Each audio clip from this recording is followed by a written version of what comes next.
Okay, I have 3 minutes after, and we may have another person or two that will join us, but we will go ahead and get started. I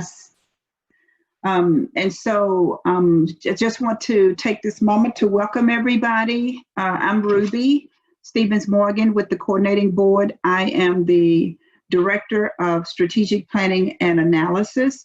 I've been with the Coordinating Board for 7 or 8 months and came from Prairie View A&M University as the Director of Institutional Research for almost 8 years. And I have worked in K through 12 as a classroom teacher and in K through 12 administration as well. So I have been at multiple levels of education and worked with data in a lot of those instances. So I understand a lot of the challenges that we face when it comes to data in education. But we wanted to take this moment, in addition to focusing on data, also focusing on equity in education. And so Rachel will come in a few minutes to talk to us about that and just give us some information that we can use as we look at ways to improve education for all of our students. So first of all, I wanted to just do a quick introduction of other coordinating board members, and all of you heard from Elizabeth as she was organizing these meetings. And at this point, I will ask Elizabeth if she would like to say hello. Good afternoon, everybody. Wow, that's quite loud, sorry. It's nice to have everybody here. As Ruby said, we're going to take this opportunity to do some equity training, and then later in the meeting, we are going to introduce regional dashboards and have some discussion related to your regional efforts for the High Plains region in particular. So, and I've been with the coordinating board for about 1.5 years. I have been in the strategic planning and funding division. However, I just changed positions and I am now in our project management and improvement office. So excited to work with everybody and hope you guys enjoy the training. Thank you, Elizabeth. Luis Martinez will come later and talk to you all about the dashboard. So Luis, would you like to say hello quickly at this point? Yeah, so there we go. Hi, everyone. Nice to be with you this afternoon, and looking forward to sharing that dashboard later on to let you click with it and get to your regional data. We'll talk to you in a little bit. Thank you, Luis. And last but not least, Mr. Dakota, you all are familiar with him because he's been working with you all along. So Dakota, would you like to say a few words to the group before we get started? Yeah, good afternoon. My name is Dakota Doman. I have the pleasure of serving as the Director for College Completion here at the Coordinating Board, as well as the regional point of contact for the High Plains range. As the Director of College Completion, of course, it is my ultimate, at least professional goal, to work with institutions to attempt to increase their retention, persistence, and completion rates. And of course, like many of us, I lament the fact that we are not as far as we would like to be as a state, especially as it relates to minority groups. And so I'm hoping that today we'll be able to do a little bit of work to talk about that and to talk about ways, of course, that we may be able to not only explain the data that we have, but perhaps come up with strategies to improve upon that data as well. I consider myself a son of the High Plains region just because I got my doctorate degree from Texas Tech. And so I'm happy to be a part of this particular region. Yes, Reckham. So I hope that you all find today very beneficial, and I look forward to working with you all in the future. Thank you, Dakota. And I think that's all of the coordinated board staff that are on the call so far. So we will now turn it over to Rachel. Great, thank you, Ruby. Thank you for the introduction, and thank you all for joining us today in our learning. I want to start our session first with acknowledging the recent murder of George Floyd and other Black folks in our country, the murder of Black folks in our country. And I want to acknowledge that a lot of us are coming into today's session in different places, and I'm holding space for that. And so if you need to go off camera, absolutely go off camera when you need that. Of course, I'll ask that you join us on camera as necessary, but go off when you need it. And I want to say that I know a lot of us, especially white folks, are looking for ways to help. And what I will say is the number one first way you can help is by listening. And I believe while listening, do take care of yourself and do take care of those around you and decide what you need in order to act and what your community may need at this time. Okay, let's go ahead and get started. I want to start our session today with first taking care of this housekeeping item. I want to know who you are. So please, if you are in gallery view at this time, hover over your picture, your face, and you will see 3 dots in the right-hand corner of your face. Click those dots and scroll down to rename. I want you to create your own name tag and rename with your either first and last name or first name and last initial, just so I know who you are. We're going to be doing some cold calling during today's session, and it'd be helpful to be able to call you by your name. If you'd like to include your pronouns, go ahead and include your pronouns. If you'd like to include what institution of higher education you're coming from, include that. Go ahead and rename yourself right now and chat me if you have any issues.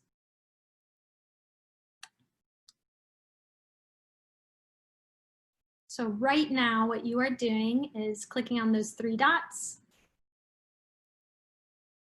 and renaming with first and last name or first name, last initial.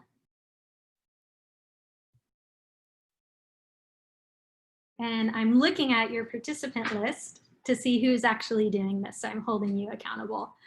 Let me know if you need any help. H, Tex B, Wade's iPad 2. Let me know if you need any help. I'm here to help.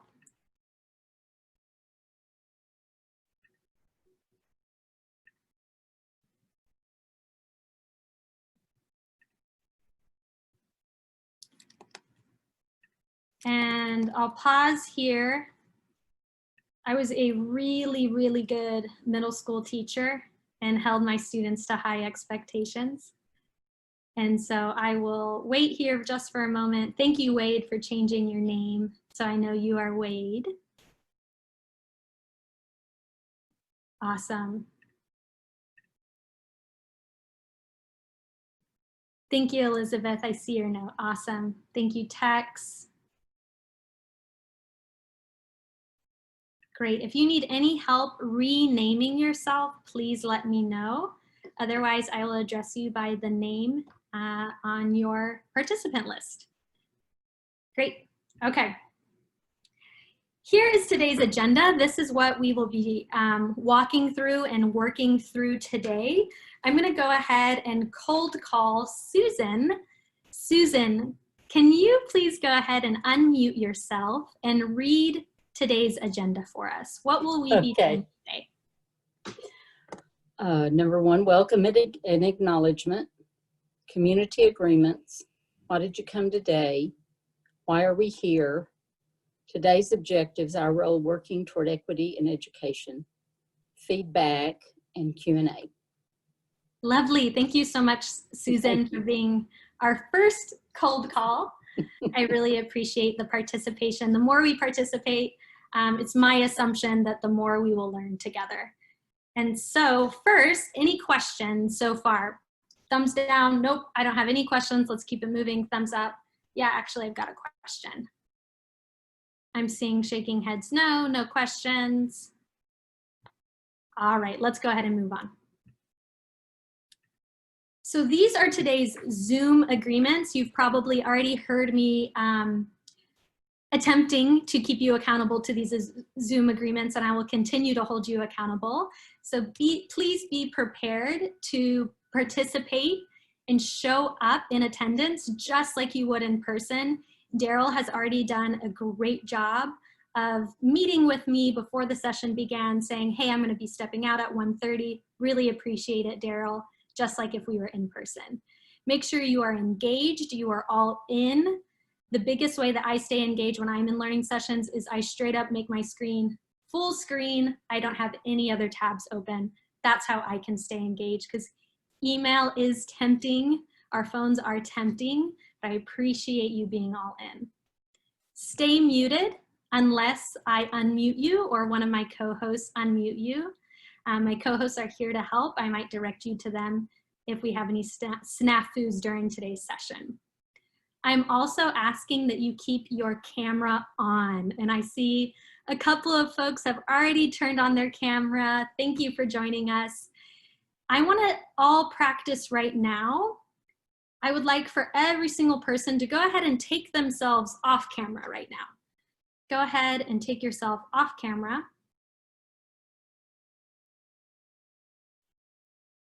Great.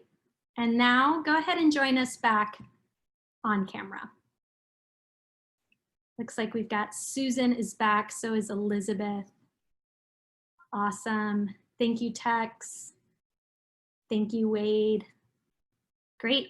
We will keep our cameras on unless you need to step out, maybe go wrangle a kid or go take a call. I get it. Take yourself off camera in those moments. You need to take a breather. Sometimes I take myself off camera to just breathe. So I totally get it. Please participate with your camera on. We're also going to be using the chat quite a bit. So please, please, please be aware that we will only be using chat when prompted. So I'll ask you to join us in chat and either chat everyone or chat me privately. I would like for you right now to actually join me in chat. And in chat, please just put down one word to describe how you are feeling about today's session. In chat right now, either to everyone or to me privately, how are you feeling about today's session?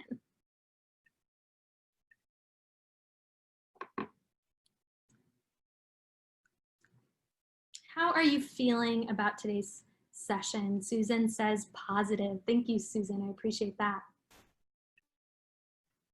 Interested, hopeful, interested. I'm feeling excited, naturally. How are you feeling about today's session?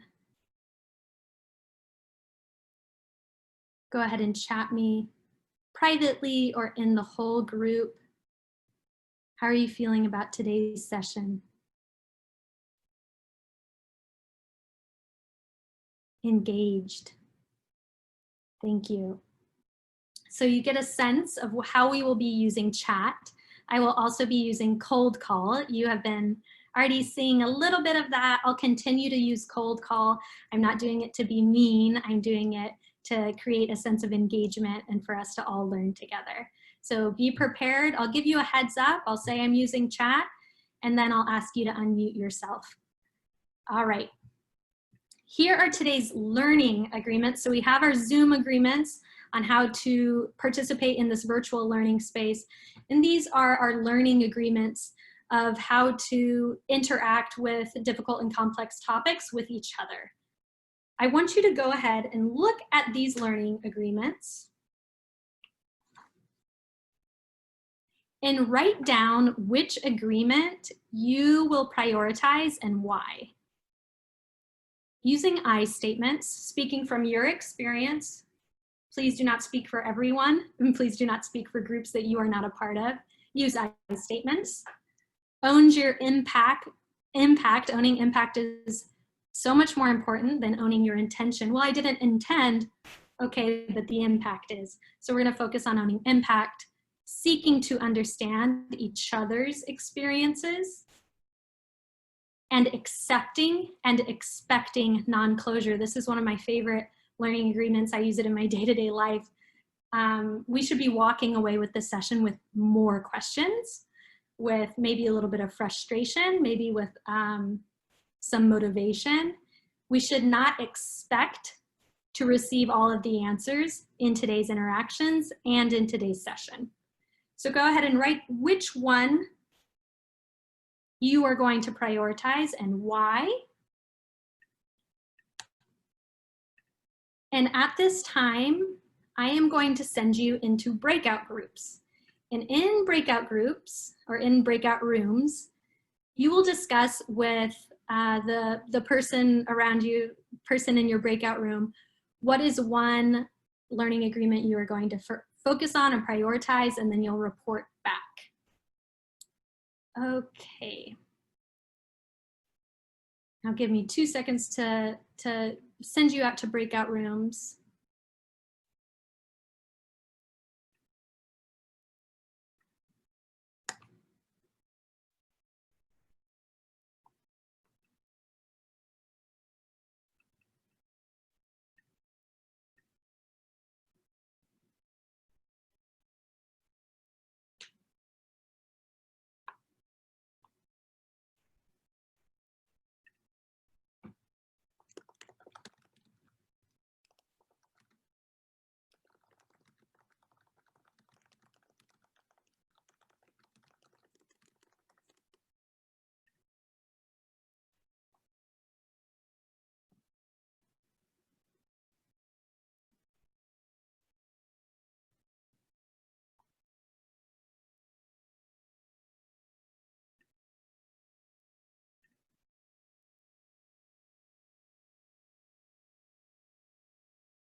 And you're back.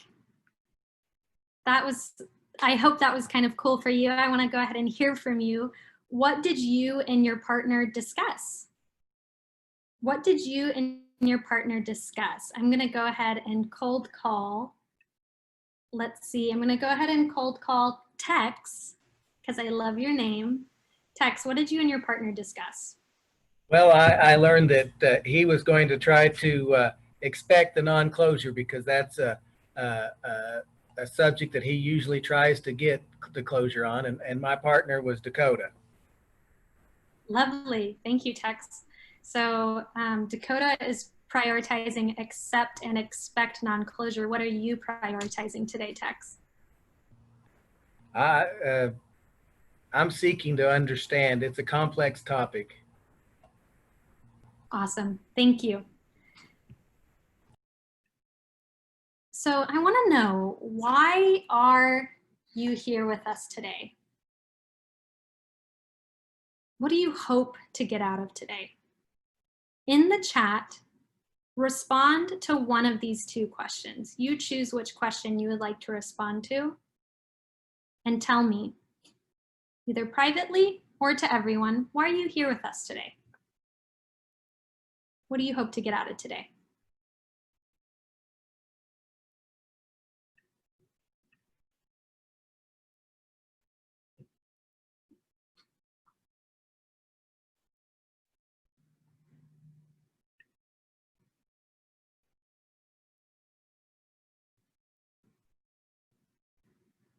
It doesn't have to be super deep, so don't worry, you don't have to go deep with us right now. Why are you here today? What do you hope to get out of today?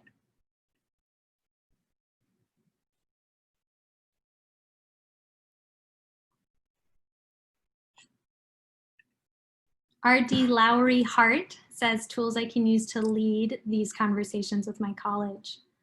Hope to gain a fuller understanding of equity issues and strategies to implement equity practices. Says Wade. Text, deeper understanding of equity issues. Thank you.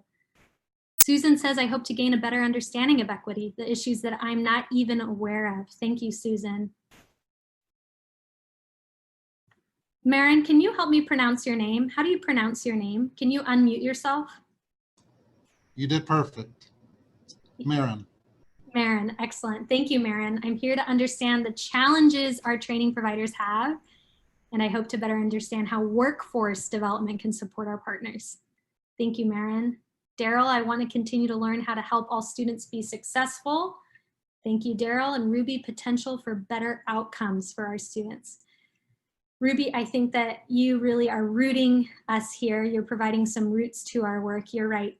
We are absolutely 100% here today to work towards better outcomes for our students. Thank you.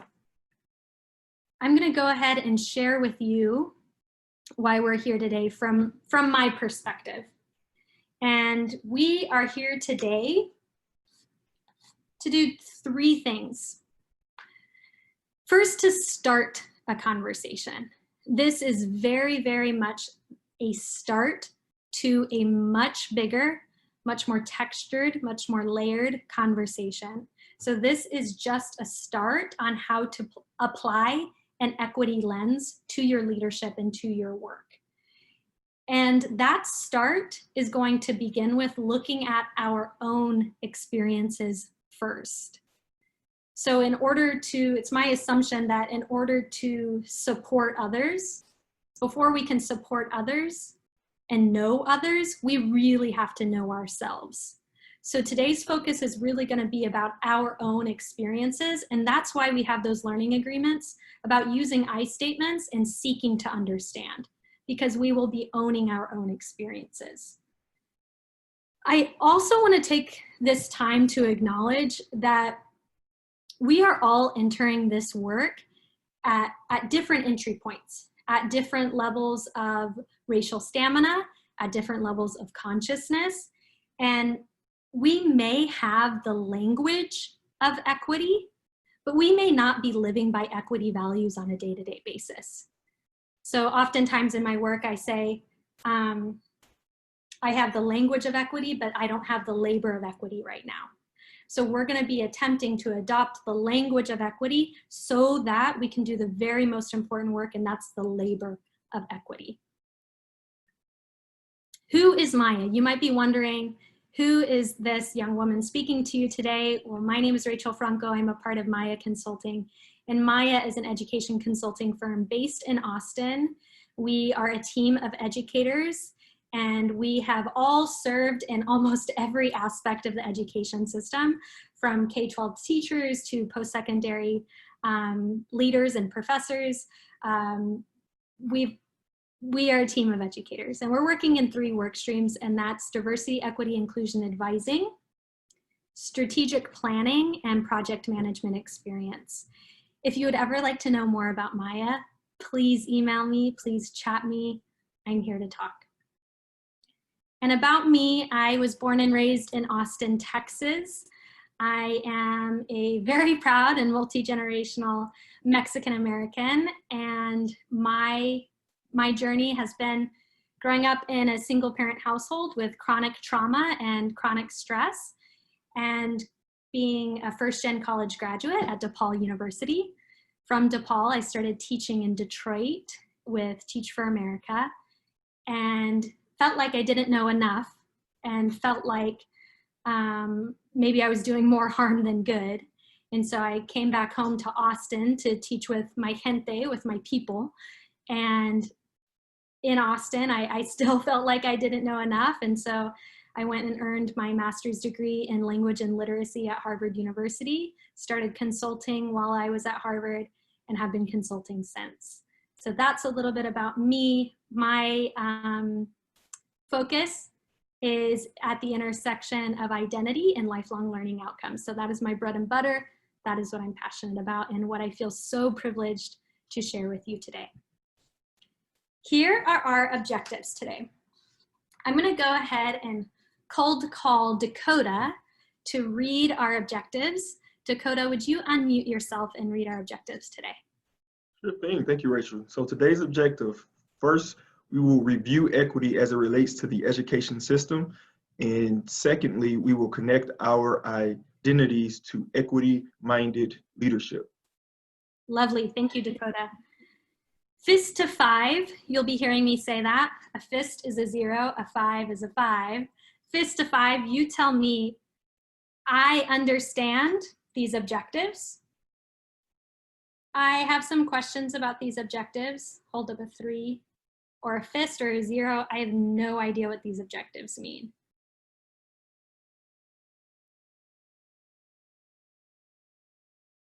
I've got a 5, a 2, a 3, a 3, a 3, a 5.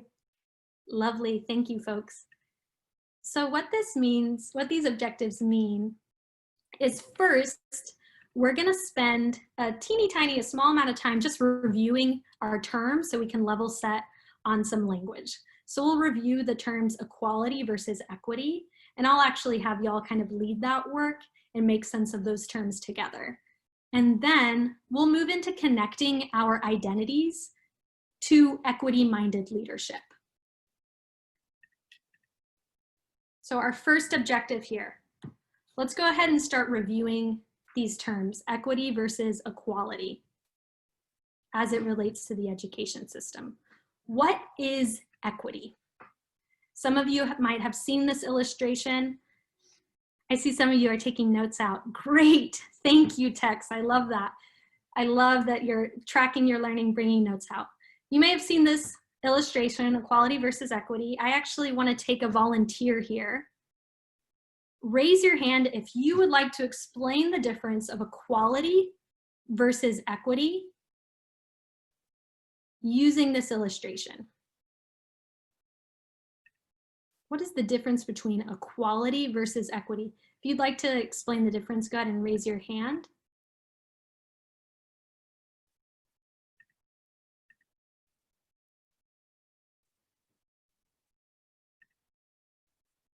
And you can raise your hand just by going, or you can actually use the raise your hand feature, or feel free to unmute yourself and jump in. What's the difference between equality and equity?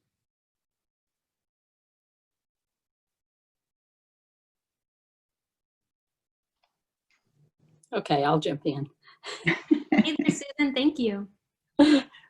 Equality is giving everything the same thing. And equity is giving people or furnishing people with what they need. That's Okay. kind of a basic definition to me. I think that that definition is absolutely right on. Being a rigorous instructor, I'm going to push you a little bit further. Can you explain, I see you unmuting yourself. Can you explain, using that illustration, what do you mean by equality is giving everyone the same resources? Well, they all have the same box. It doesn't help the kid that's the shortest. I mean, he has the same resource, but it doesn't help him see the ball game. Absolutely. And how does the tall one doesn't need it. The middle-sized kid is fine, but the short one needs twice what, the tall one doesn't need it at all. When I taught, I would have kids that would go for accommodations or something, and someone would say, why do they get to do such and such? And I would just say, well, they need it. If you need it, we will provide what you need. But you don't need that, so, we try to give you what you need to be a successful learner. Absolutely. And thank you for providing that illustration of your own students. That's really helpful as well. That's exactly what we're talking about here today, is each of us needs different resources in order to be successful.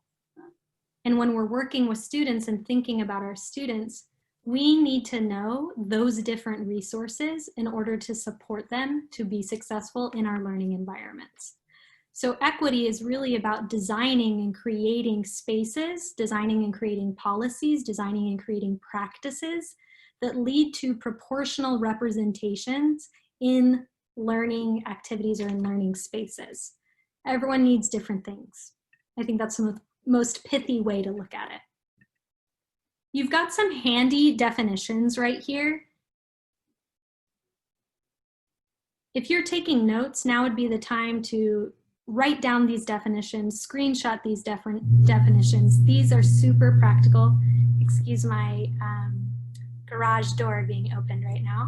These are practical definitions that you can use when you think about the difference between equality and equity. Oftentimes, we might have advanced degrees and we still mess up these terms and we still mistake them as synonymous, as meaning the same, and they really don't mean the same. So today we will focus on utilizing qualitative data and asset-based thinking in order to strengthen our equity work. So we know that equity is providing different resources. Before we get there, we need to gather some data on how to provide those resources. And so we're going to be learning about some tools that we can use with our students in order to gather data to create equitable outcomes. In the chat, I would like for you to respond to this question. Either whole group or privately, respond to this question. Why is it so important to keep the definition of equity in the forefront of our mind?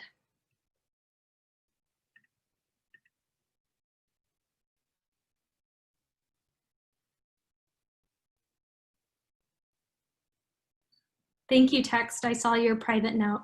I absolutely agree. Thank you.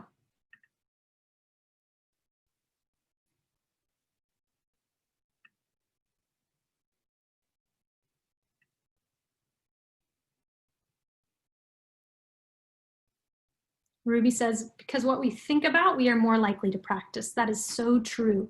When we have equity in the forefront of our mind, we are going to be working towards equity, right? We might have the language, but we might not be doing the labor of equity. What do you think? Why is it important to keep the definition of equity in the forefront of our mind? Go ahead and chat me.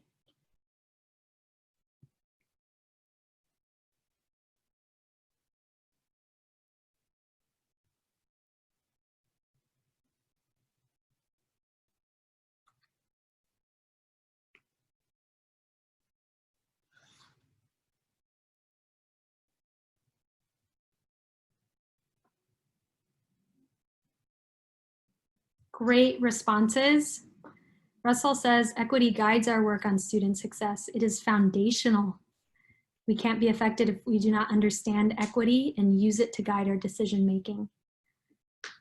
Wade says, because I have overvalued equality and undervalued equity in the classroom at times. Boy, howdy, Wade, I have done the exact same thing. Thank you for that vulnerability and that clarification. Awesome. I think also some themes that I'm seeing here out of your responses is when we use the language of equity to implement the labor of equity, what we're really trying to do is humanize the process of education and of learning in seeing students, hearing students. We all want to be heard. We all want to be seen. It's a part of who we are in the larger picture of humanity. And when we practice equity values on a daily basis, we are practicing the work of humanizing the folks that we work with. Great. I told you objective 1 was short, right? We're moving right into objective 2 here, connecting our identities to equity-minded leadership. So this is the part of our learning session where you are going to be able to take what you're learning in this session and bring it back home to your colleges and universities. So these are some exercises that you can do to gather qualitative information or qualitative data on the students that you work with in order to improve those learning outcomes. The first thing that we're going to do is a 3 things exercise. Before we do, I'm going to launch a poll, and I'm looking for 100% of us to participate in this poll. How do you gain qualitative data from your students? Go ahead and answer that poll now. I'll leave it up for just 30 seconds. I'm looking for everyone to participate.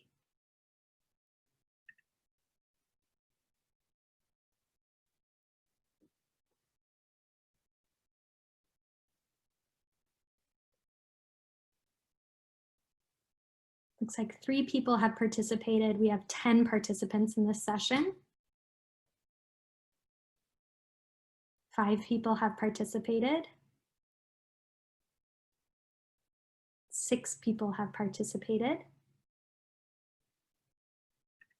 Let me go ahead and show our results here.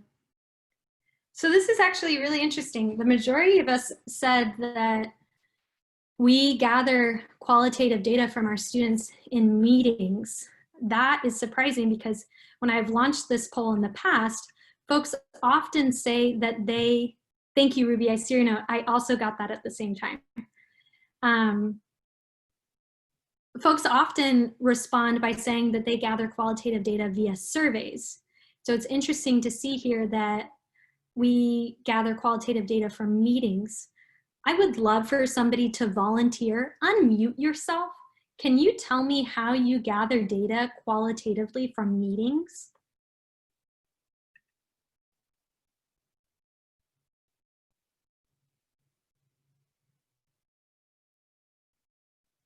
Go ahead and unmute yourself. What do you mean that you gather qualitative qualitative data from meetings?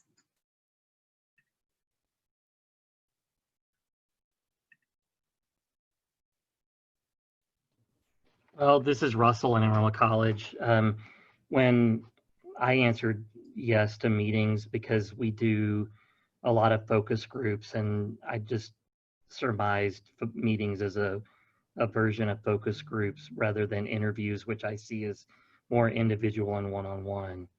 And then I use a lot of student organization meetings or student government meetings to solicit feedback from students on issues that are barriers to their success within the college. Russell, I'm so glad you shared that with us. I have 2 questions for you. One, where are you coming from? Which college or university are you serving? Amarillo College. Awesome, thank you. And then my second question is a nerdy question. I love qualitative data. Do you happen to code your qualitative data? Well, so I use, I'm probably not the best person to ask that question because You're okay. I do, even though I'm the president of the college, I collected a lot of qualitative data myself because it's my research background, and I get a lot of personal use in it from secret shoppers and focus groups. So I do content analysis and thematic analysis of a lot of the meetings that I gather information from students on, but it's not rigorous, I would say, from a research standpoint. Sure. And I don't expect you, I'm not grilling you right now at all. I ask that because a lot of times we are gathering qualitative data, and it can be so impactful and so helpful, but we at times do not take the extra step to look at the trends and the themes that we're seeing from those qualitative data sets. Let's keep moving. This 3 things exercise focuses on your identity. I would like for you to please write down at this time what you see on the screen. 3 things you are passionate about. I see a few of you trying to get a notepad and a pen and paper. Appreciate it 100%. Thank you for participating. 3 people that you love. 3 identities that are important to you or are your most salient. I'll give you an example. 3 identities for me that are most salient is being Mexican American, being a woman, and being a reader. I could also say identifies as Christian. I could say so many things. 3 events in your life that made you who you are. Write those 3 things down. When you're done writing them down, give me a simple thumbs up.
And give me a thumbs up when you are done with your 3 things.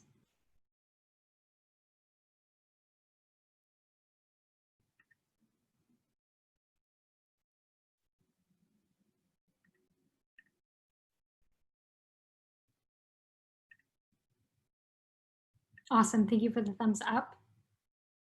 Wow, Tex, love that thumbs up. Thank you, that's so cool.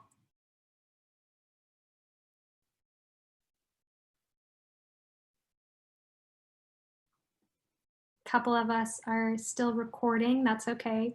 I'm gonna go ahead and give you 10 seconds.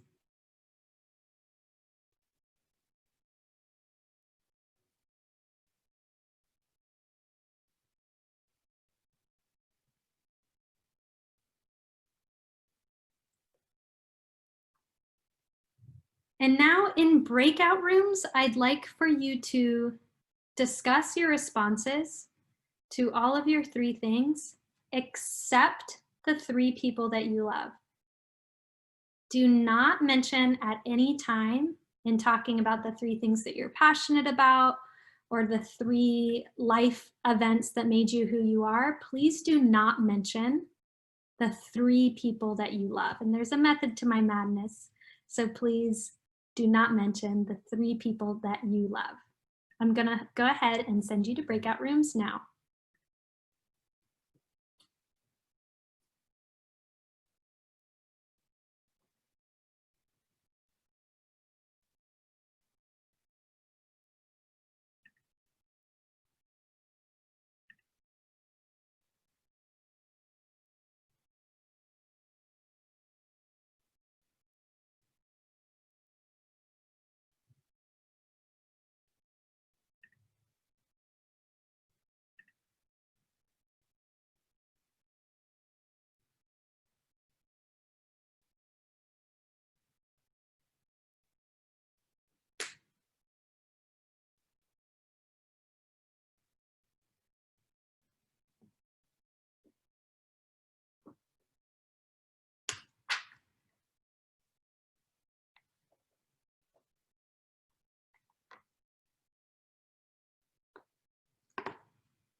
Hi, everyone. Welcome back.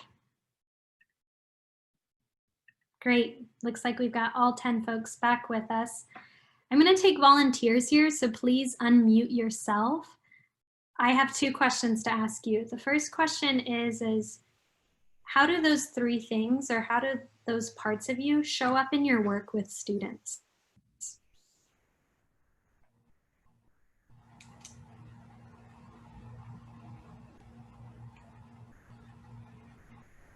How do those 3 things show up for you in your work with students?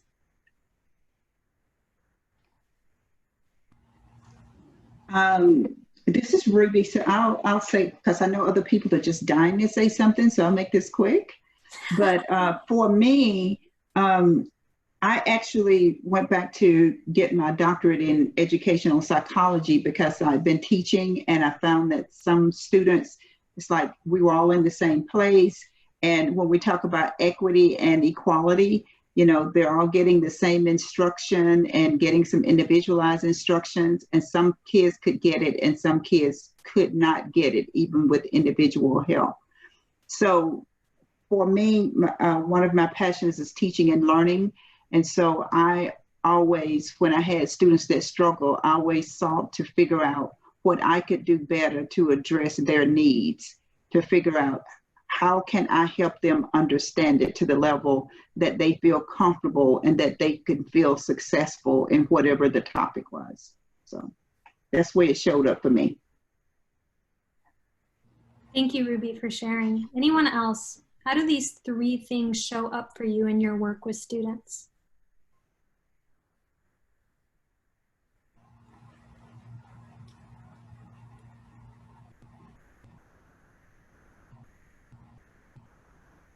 Tex, you got yourself unmuted, so I guess that means that you want to share.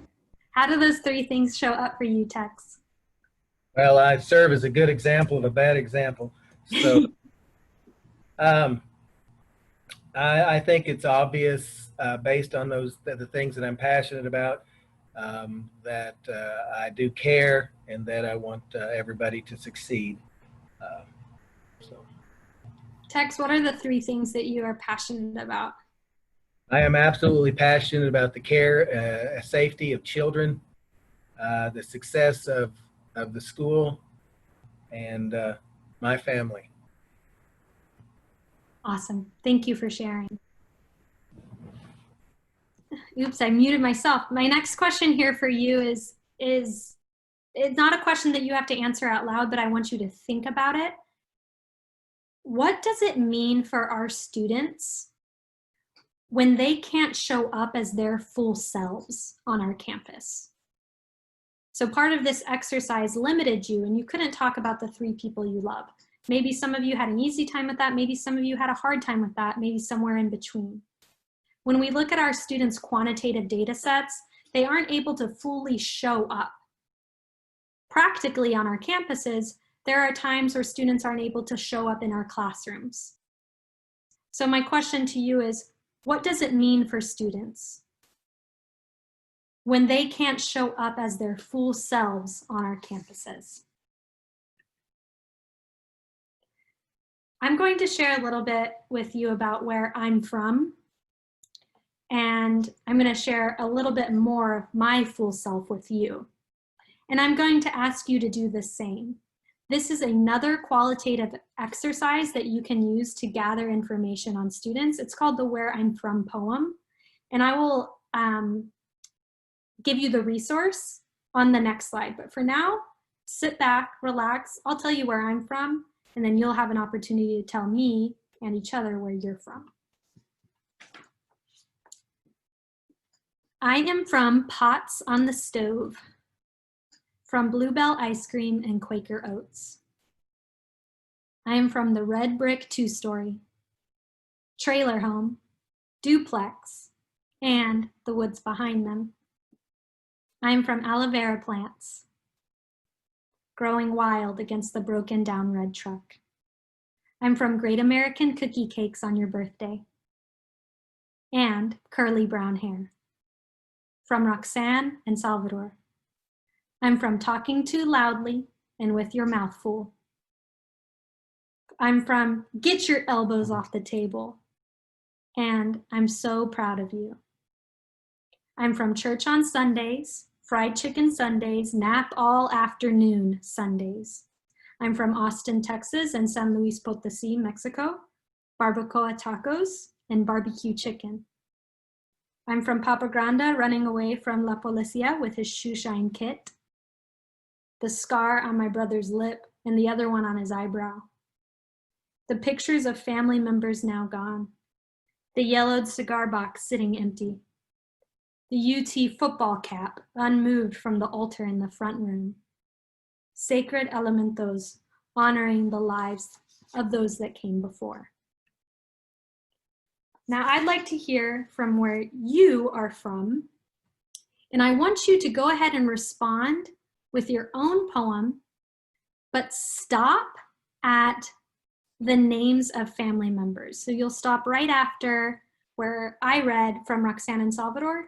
You'll stop right after there.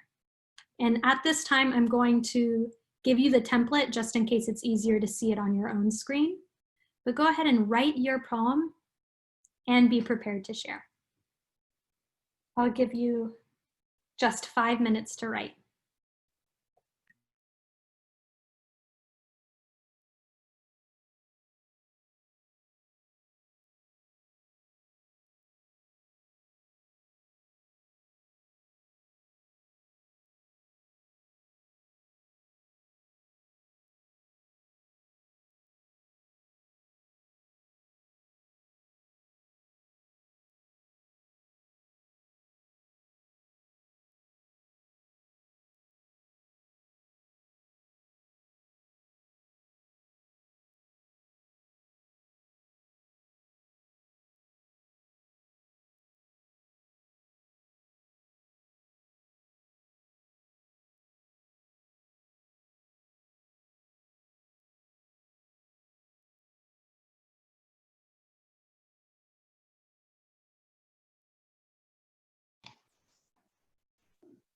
Rachel, the poem we're no longer in full screen, so we can't see it, or I can't see it.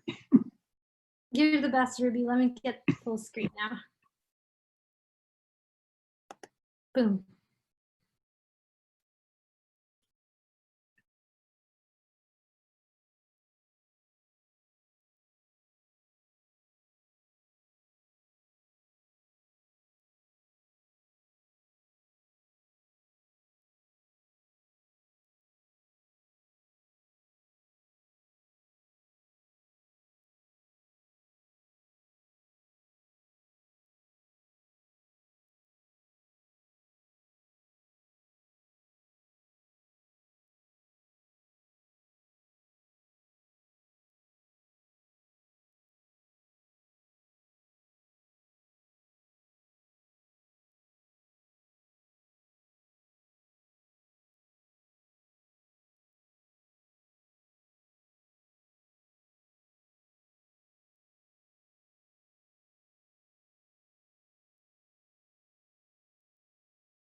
My timer has gone off.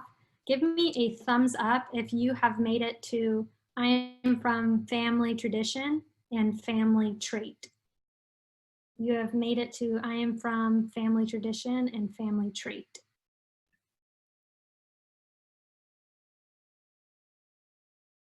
Thank you for the thumbs up, Tex. Thank you, Elizabeth. Thank you, Susan. Thank you, Dakota.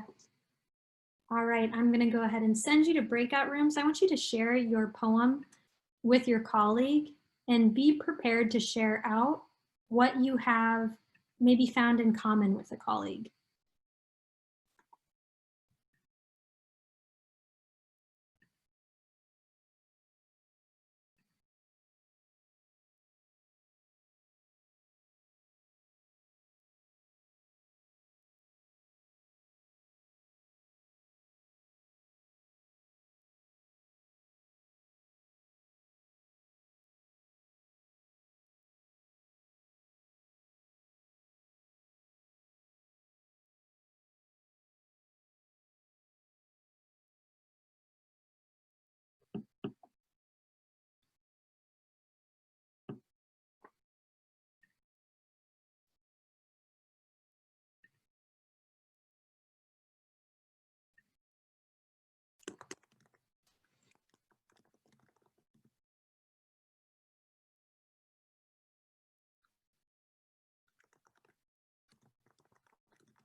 Welcome back, everyone. I am going to go ahead and cold call you, to be prepared. Marin, I'm going to cold call you. Go ahead and take yourself off mute. I'd love to hear from you, Marin. What do you have in common with your colleagues, or what did you find that you have in common with your colleagues? So some of the things are growing up in on the farm or ranches where we learned the value of work and working hard and the work ethic that it takes to be able to survive.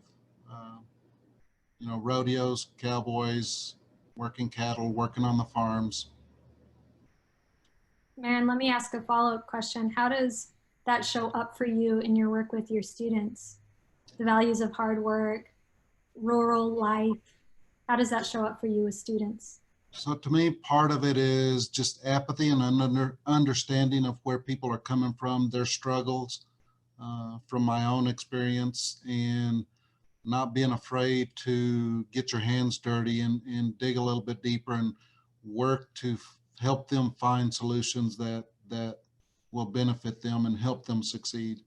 So just having a passion for people and loving the feeling that you get from somebody's success, the reward. Thank you, Marin. Something that I heard Marin say, or what I heard him bring out, is this concept of empathy, and how each of us, regardless if we do share or don't share certain demographic features with our students, we can still act as windows or mirrors to our students. And it sounds like for Marin, there are times where he can act as a mirror for students. Say, I know what you're going through. I have been there. I have been in a similar place. Let me show you what worked for me. Let me tell you about that part of me. So really, equity-minded leadership is taking on this lens of empathy and seeing the strengths that our students bring to the table. We'll get into that in a moment. And from here on out, I'm going to be moving really quickly, so be prepared for that. Another question that I would like to ask is, how could you use this exercise with your students? How could you use this exercise with your students? I'm going to cold call you. Russell, I'm going to go ahead and ask you to unmute yourself. Russell, how do you think you could use this with your students or with your colleagues or maybe even with family? I could see us using this as an exercise in orientation or in our first year seminar classes, especially.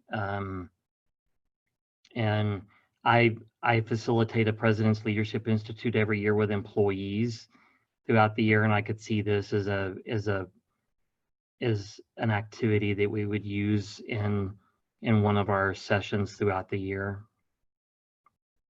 And thinking about those opportunities to use this exercise, why do you think an exercise like this is important with your colleagues or with your students? It builds affinity and a deeper understanding of what shaped the person before you, and helps you see them as a unique individual, not as the number from the high school, or it humanizes the person you're engaging with, I think. Absolutely, thank you. I want to pay attention to that piece that Russell said, humanizing the person in front of you. I have to be honest with you. I have to be straight up with you. There are some team members on my team who I just do not really like all that much. And it never ceases to amaze me whenever I bring this exercise back with my colleagues. Whew, immediately the walls go down and I'm able to better understand the values of the people that I work with, where they are coming from, the experiences that they have had that have shaped them to be at a certain place. This is an invaluable activity for you to gather information on your students and to learn about what they need in these learning spaces. I want to go ahead and cold call, let's see, Daryl. Oh, Daryl's not with us right now. I'm going to go ahead and cold call Elizabeth. Please unmute yourself. Can you read this quote for us? The quote that you see on the screen. Living our identities is much like breathing. We don't have to ask ourselves each morning who we are. We simply are. Identity is never fixed. It continually evolves. But something in it stays constant. Even when we change, we are recognizably who we have always been. Identity links the past, the present, and the social world into a narrative that makes sense. It embodies both change and continuity. Thank you, Elizabeth, for reading. I don't want you to answer this question out loud, but I want it to ruminate. How does this quote apply to our students?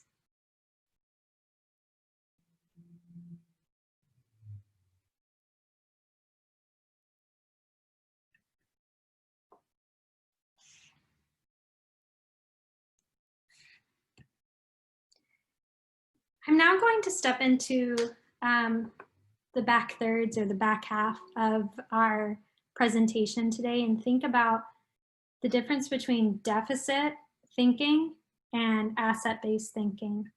And before we begin, I want to make something super clear. Asset-based thinking isn't the opposite of deficit-based thinking.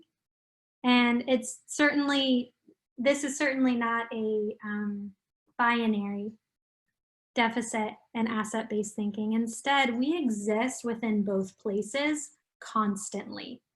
And asset-based thinking is a helpful paradigm for you to use for embodying the values of equity-based leadership.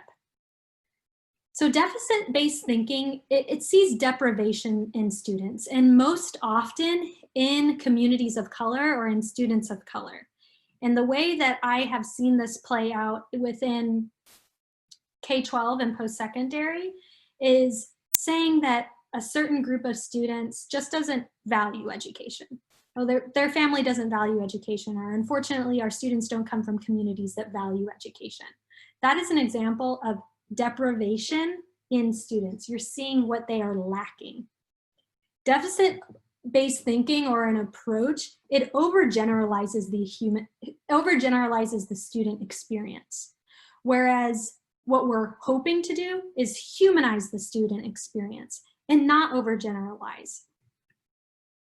Finally, asset-based thinking instead prioritizes the strengths of students, the strengths of our communities, and the strengths of our institutions. And I want to make this very, very clear. In a moment, we will be seeing some data, some from other regions, some from our region here in the High Plains. And we will immediately want to make excuses. But instead, my hope is that through asset-based thinking, we will take on some self-accountability, take on some ownership, and also look for opportunities of strength. So our biggest takeaway here in today's learning session, if you have one takeaway, please take this away. The way we talk about students can have a major impact on the way we think about improving student achievement. And this goes far and above, I think, everything, the way that we talk about our colleagues, the way that we talk about our institutions, the way that we talk about ourselves, that can have an impact on the way that we do our work. Today, we'll be focusing on the way that we talk about our students and how that can impact improving student achievement. If you're with me, just give me a thumbs up. Yes, Rachel, I am totally with you. If you kind of need a pause here and process, just hold up a stop sign or show me stop, and we'll pause here. I saw a couple of thumbs up. Awesome, thumbs up. Cool. All right, let's move on. So when we talk about students, and when we talk specifically about quantitative data, we want to be asset-based. And being asset-based means that we're strengths-driven, opportunity-focused, internally focused. This is where I talk about your locus of control. You want to focus on what's in your control, not what's going on outside there, but what do you have within your locus of control. Asset-based thinking places accountability on the institution or on you, the individual, the leader of that institution. Finally, asset-based thinking asks questions like, What is present that we can build on? And I will be a broken record from here on out. You will hear me say that over and over and over again. What do we know has been successful? How can we build on what we have done that has been successful? Whereas deficit-based thinking, it's needs-driven, problems-focused, externally focused, and it blames students. So deficit-based thinking is really pointing fingers at everybody else instead of looking at what is within our locus of control and looking at what has already been successful within our institutions and how can we replicate that. Any questions here on the difference between asset-based thinking and deficit-based thinking? If you have questions, unmute yourself, or if you feel more comfortable using the chat, go ahead and jump into the chat right now. Any questions at all?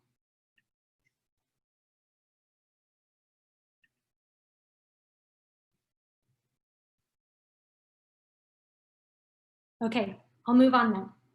So I'm gonna do a little I do, we do, you do. I don't recommend direct instruction as your primary teaching tool, but that's what I'm using right now.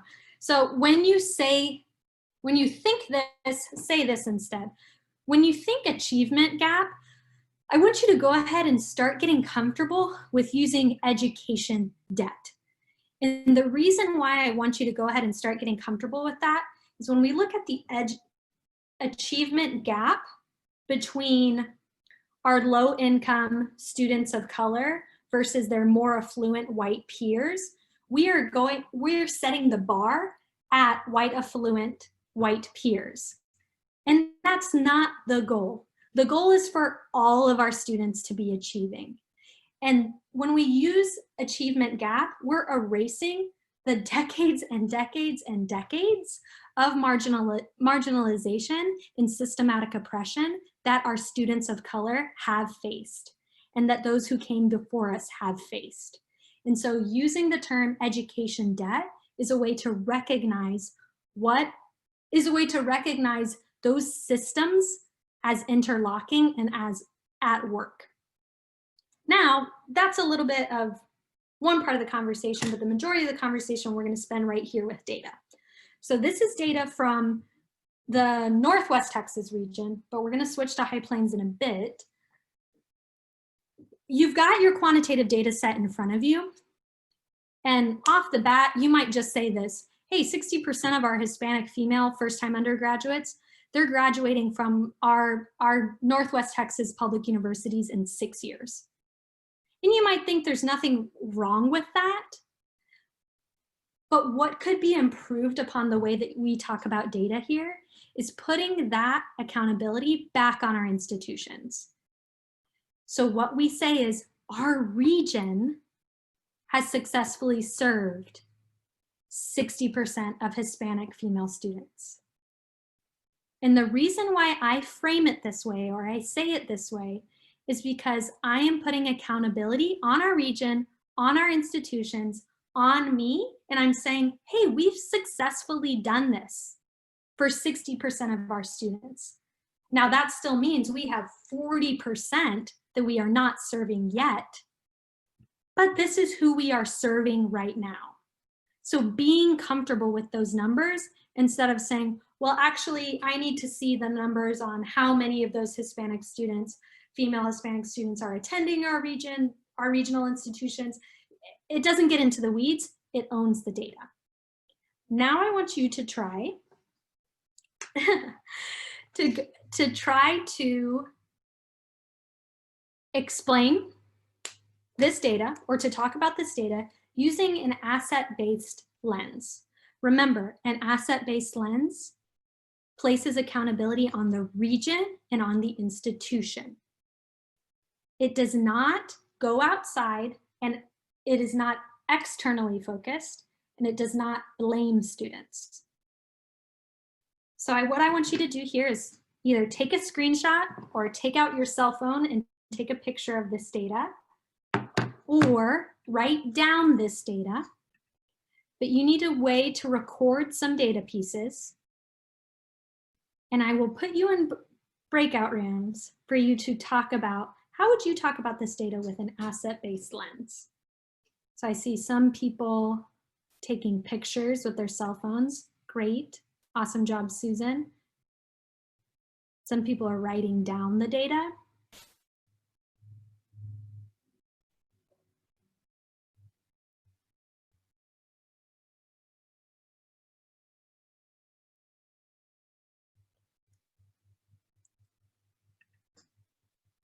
And now I'm going to send you into breakout rooms.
Hey everyone, welcome back.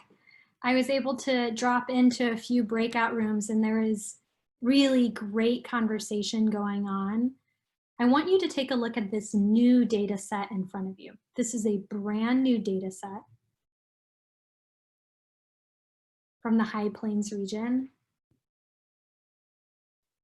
And in chat, I want us to start talking to each other.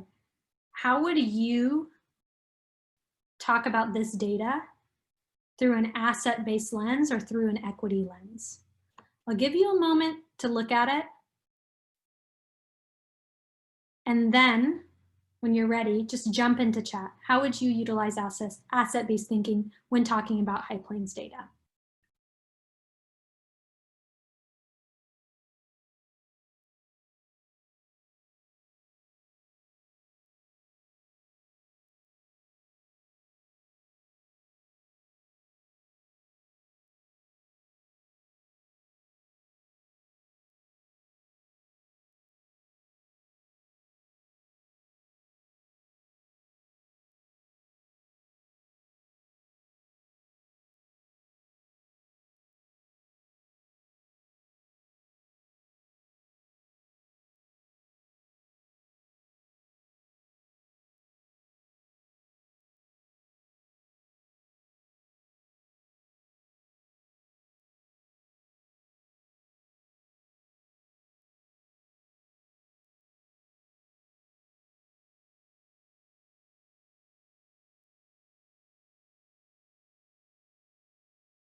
Okay, so you've stared at this screen long enough.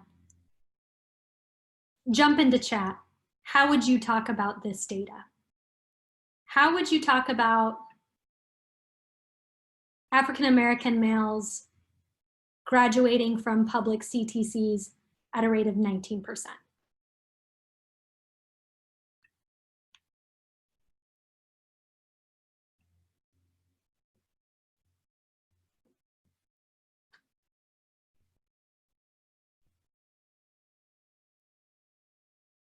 I see some of us shaking your head. If you feel more comfortable unmuting yourself and talking through some of the questions, some of the frustrations that you have, unmute yourself. Let's talk with each other.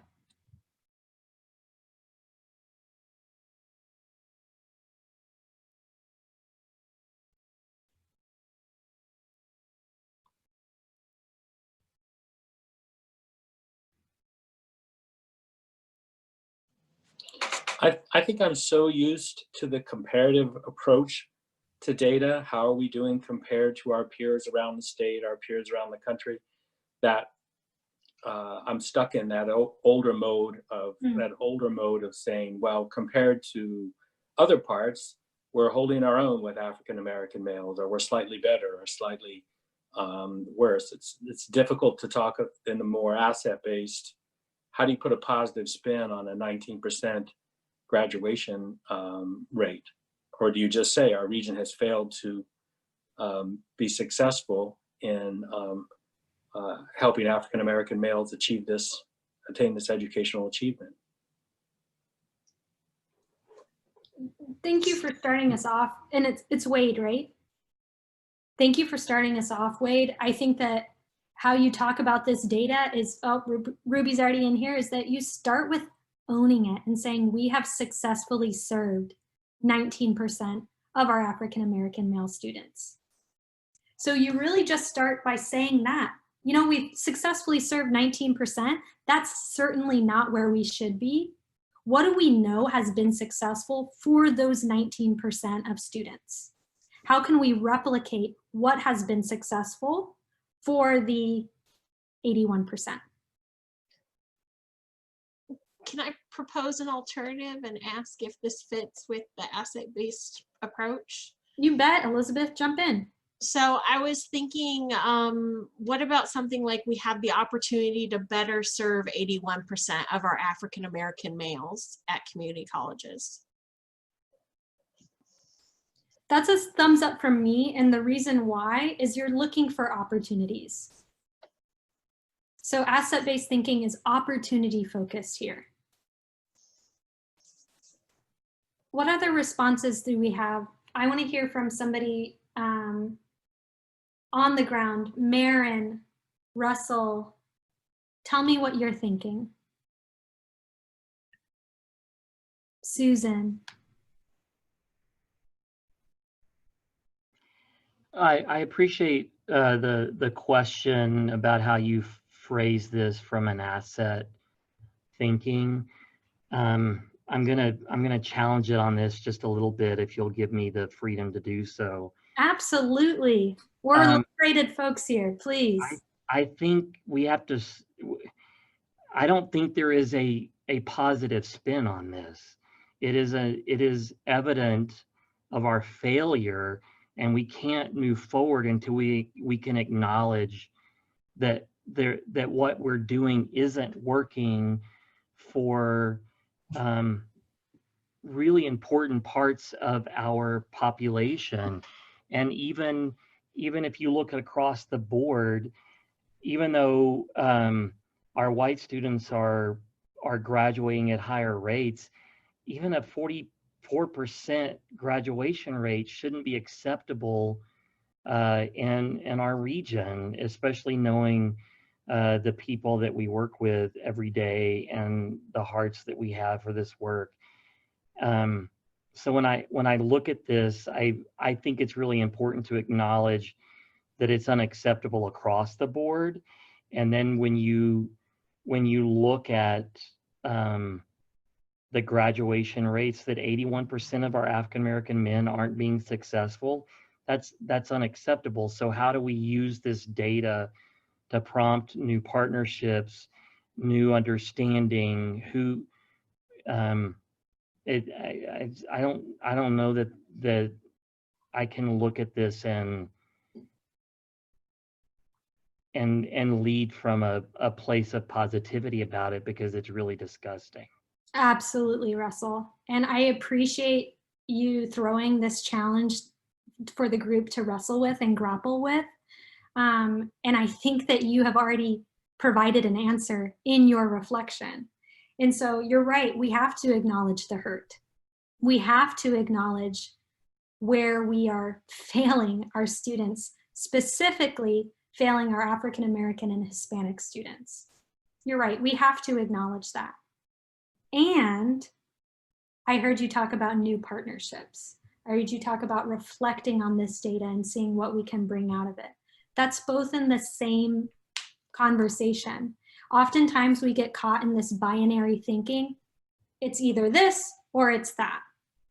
It's one or the other. And sometimes it's both and, right? We've been hearing folks saying that more and more. It's both and. We have both failed our students and we have been successful with our students.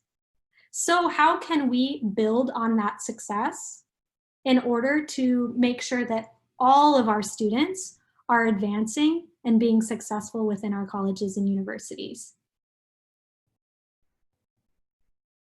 I'm going to pivot our conversation a little bit for the sake of time and go into more reflection. Russell, thank you so much for offering up that challenge.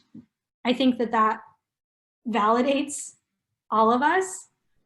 Look at these questions on the screen right now. Where are you? I want you to go ahead and spend time reflecting on these 4 questions, these 4 quadrants. And be prepared to respond to one of these questions, whole group, and every single person will be responding. So I'm going to go ahead and put my timer on for just 5 minutes. And you can come up with a response in your head to all these questions or go ahead and write it down, but the timer is on just for reflection right now for 5 minutes.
So right now you have 2 minutes and about 30 seconds left.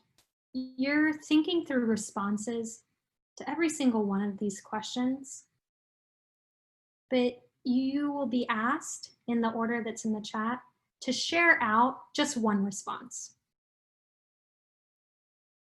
Where are you right now in your equity-based leadership?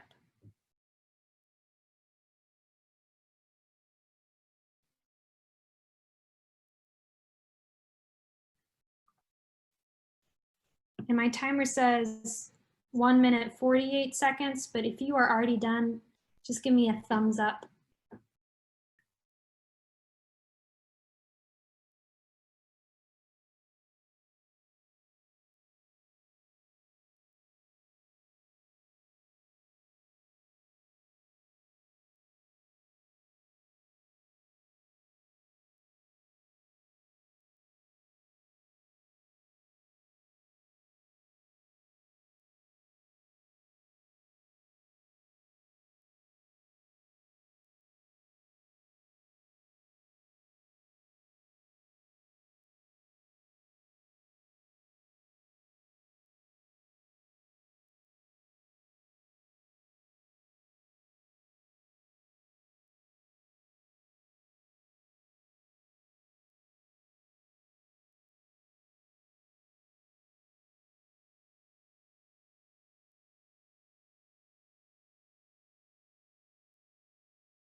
And remember, there are no right or wrong answers here.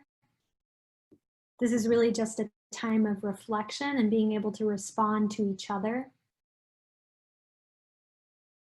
You have just 20 seconds left, 15 seconds left actually.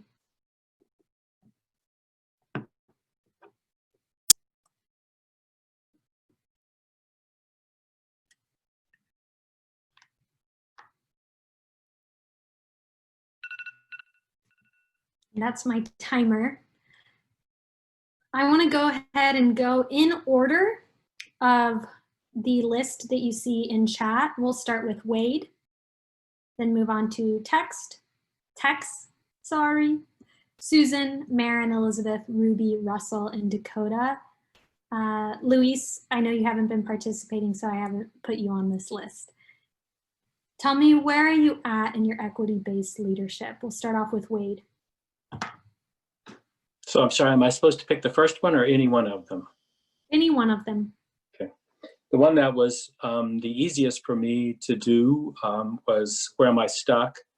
The identity areas that keep coming up that I'm not sure how to address or progress, to address or to progress. Ensuring equity across the campus, not only in the classroom, but in all of the things that we do. Differentiated learning. I'm moving from an administrative role back into a teaching role in the fall, and I'm in a discipline that's still very heavily focused on lecture-based learning only. And I'm coming to grips with that and understanding that people learn differently in different ways. And then resource allocation. Are we doing enough on our campus to allocate resources where they need to be? Are we prioritizing the right things with the resources that we have? I'm just not sure that we're making the kind of progress there that we need to be. Thank you, Wade. Really salient reflections. Let's move on to Tex.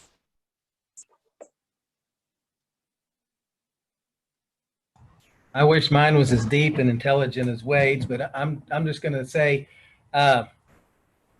realizing that sometimes it's not just the squeaky wheel that gets the grease as far as the resources go, that resources need to be allocated based on needs. So that's mine. Thank you, Tex. Susan. Where am I successful? What do I feel most comfortable responding to is someone needing help, whether it's help with some request for the coordinating board or for the system, or, you know, I I'm pretty good at looking up and finding the answers. Of course, this is more concrete stuff, but I like to do that. And then maybe it's because of my age, what do I utilize? I don't mind asking if I don't know. I don't mind calling the coordinating board, or when I worked in Ed Prep, TEA, or just calling people and asking. And I think sometimes people are reluctant. I know I don't know everything. And also, you know, it doesn't make me stupid, but, you know, I don't mind looking for those resources or the people that can help me find the answers. Thank you, Susan, for your response. What you reminded me of is when we are approaching this work, equity work, no matter where we're approaching it from, there are times where we feel like, I just don't know enough about this.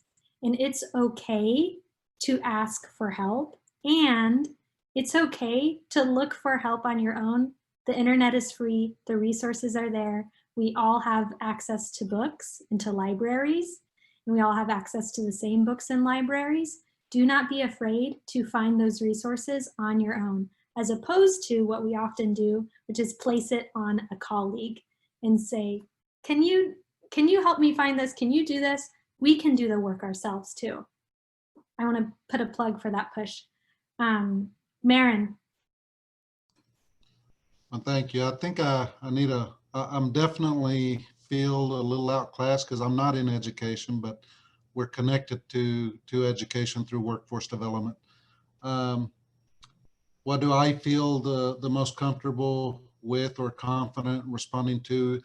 To me, it's the equity piece as we're serving our customers and providing a variety of different supports. Oftentimes we get caught up with we need to make it fair and equal, and that equity piece doesn't really have room to come into the way we deliver services. So challenging our system to look at it through a different lens, through the equity lens, I think can be beneficial. And looking at our data that we collect and have as far as where there's some room for improvement, and try to bring in the asset-based thinking into what works with the different populations, and then testing the waters and troubleshooting and not just accepting, well, that's the way it is. We take customers as they come. We don't necessarily look at who are the people that are coming to us and are there gaps. We just serve whoever comes to us. And sometimes we can get caught up with that. If we wait to see which students show up, we're gonna leave some folks behind, and that's obvious in looking at some of the data that was presented today. At least through that, I want to take a look at our data and find ways to respond to our weaknesses and use our strengths to better our system. So that's my piece. Thank you. Thank you, Maren. I appreciate your vulnerability and your honesty.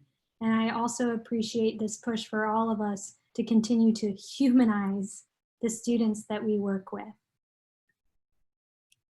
Let's see, next we have Elizabeth.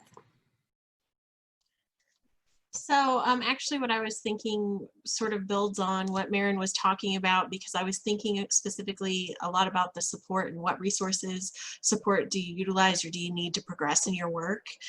And for me, a lot of it is about thinking about this shift to asset-based approaches to interpreting and understanding data. And I think it's about at the coordinating board, we need more tools in our toolkit to like understand how to effectively recognize strengths that are happening while acknowledging that while they're strengths, that doesn't mean we're done.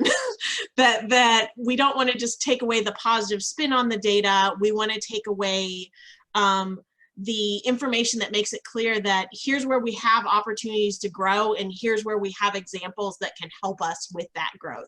So just like Maren was talking about, you know, it's important to sort of test and see what works and figure out where supports need to happen and for whom, and what those should look like.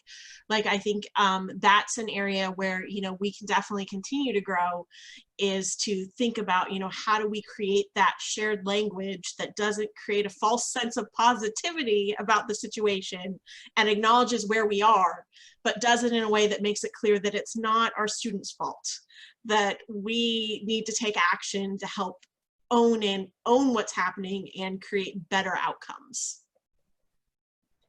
Whew, Elizabeth, you nailed it. Absolutely. I also know you've been in this session a couple of times, but that is absolutely it. And I love that you pointed back to what Russell is saying with this both and framework. It's not just putting a positive spin, it's acknowledging where we have been and where we can go based on what we know has been successful. Thank you, Elizabeth. You said so much. Let's move to Ruby. Okay, for me, I am at a point where I feel like equity work and equity in education is maybe more important than ever. And the area that I wanted to highlight is the support. Of course, the resources that we were able to have from the Lumina grant to do these equity workshops. And, you know, we did some equity sessions with staff at the coordinating board. That was a really good start in bringing about a better awareness of equity. And so for me, I would like to have additional support and resources so that we can move from that awareness phase to an application and implementation stage, so that we're actually on the ground and applying what we've learned to the institutions, classrooms, down to the individual students. I know that that's a possibility, and I would love to be able to get to that point. Thank you, Ruby. From awareness to action, from language to labor. I love that. And some of us might even be starting out in paralysis. You know, we're seeing this data. We do not know what to do and not know where to start. Let's move you from paralysis to awareness to action. Russell.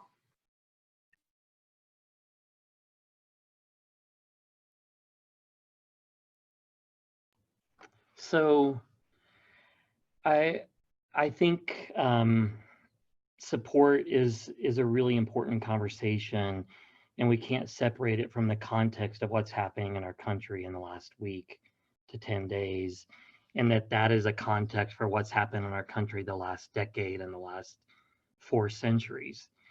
And so I think the support is twofold. I think like at my institution, I think we've done some really great work in closing equity gaps. But what has happened in the last week has been so traumatizing for a lot of our students in a community that is not comfortable having these conversations out loud, that we're having to provide support in a broader, more intentional way than we might have otherwise. But not just for our students, but for our employees. But then I think the other resource and support that we've got to develop and that I need help with is that I work for 11 elected politicians in the most conservative congressional district in the country. And conversations about equity now also have to involve conversations about Black Lives Matter and why all lives matter is not an appropriate response to what's happening right now. And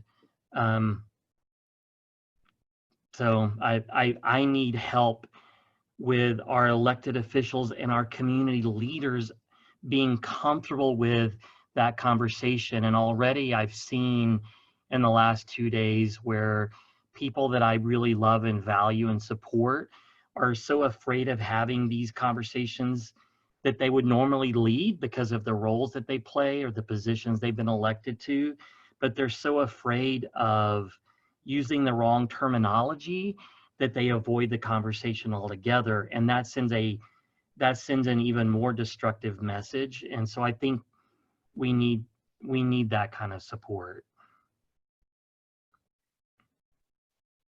Thank you, Russell. I appreciate your honesty, and I appreciate you advancing the conversation for the group.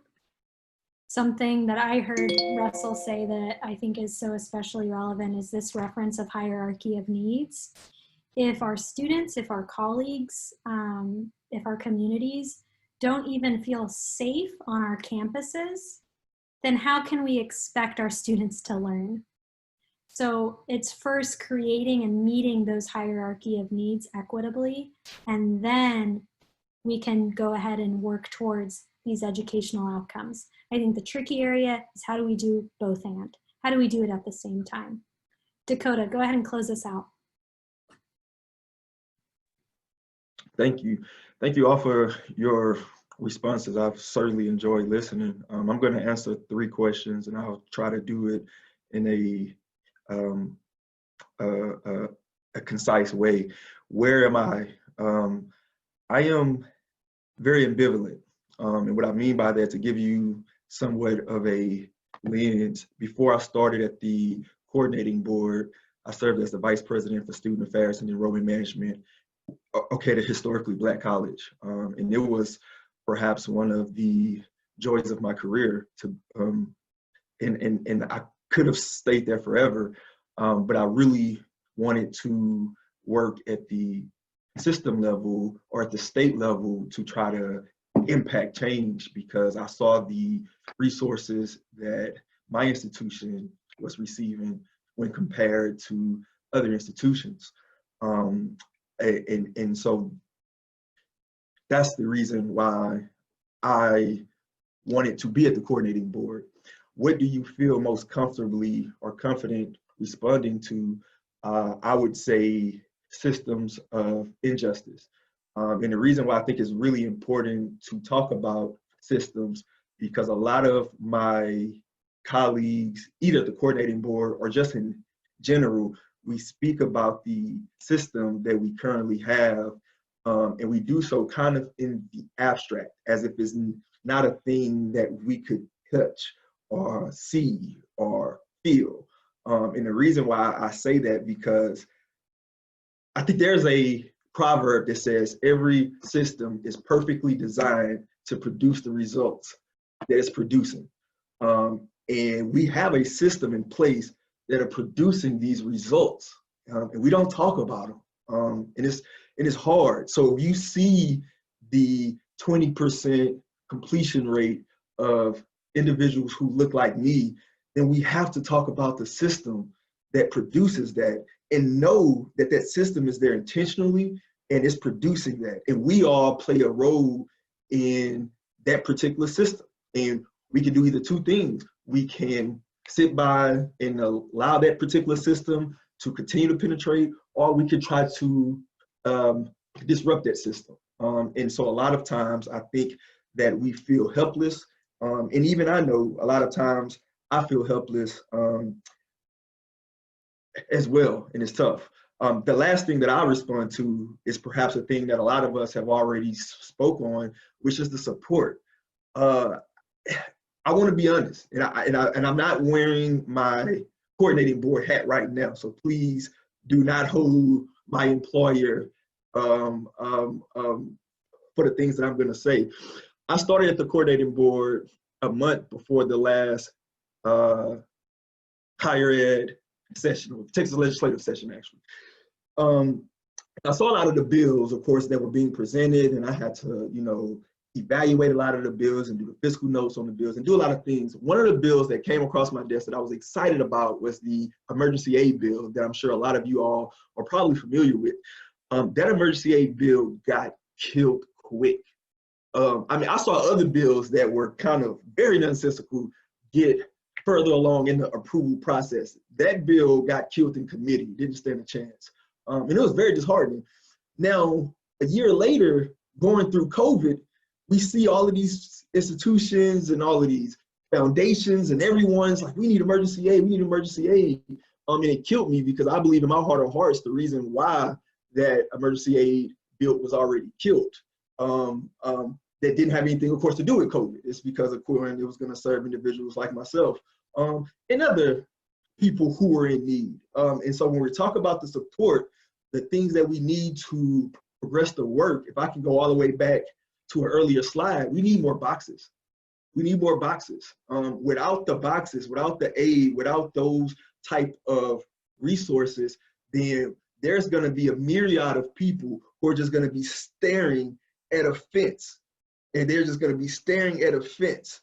And even if you look at that particular picture, it's so nuanced because even in that particular slide, all of the slats are even. And we know that sometimes we'll say, okay, well, fine, I'm going to give that short kid 8 boxes, but then his slat is 10 boxes tall. So that still doesn't do any good. You know, it's very nuanced. I'm going to stop talking because I could talk about this for a while, but it's challenging. And I know that you all are doing most that you could possibly do.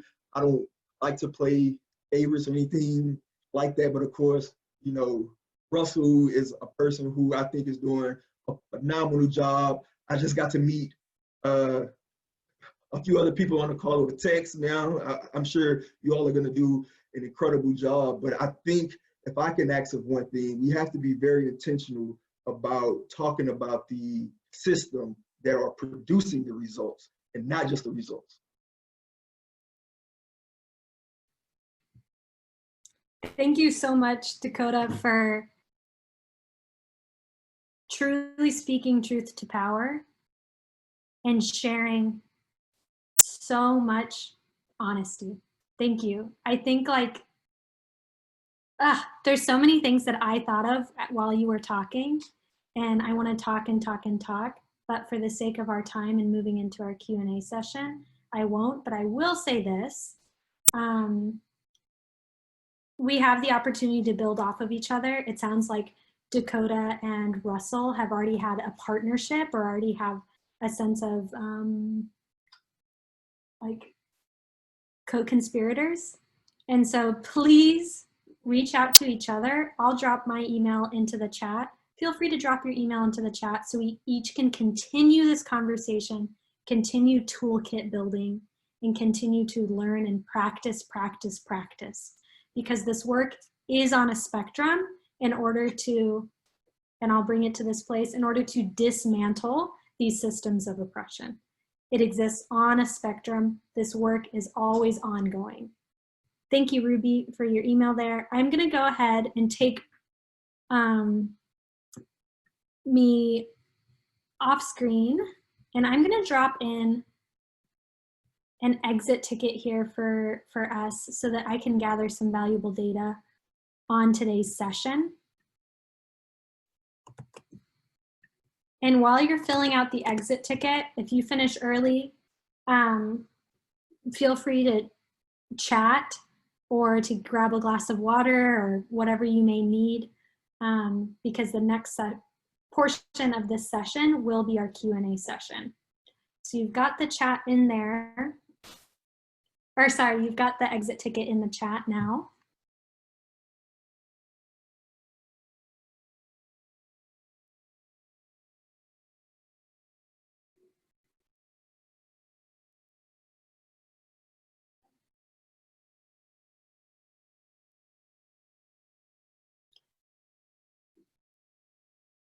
And then once you're done with your exit ticket, please type in the chat, done.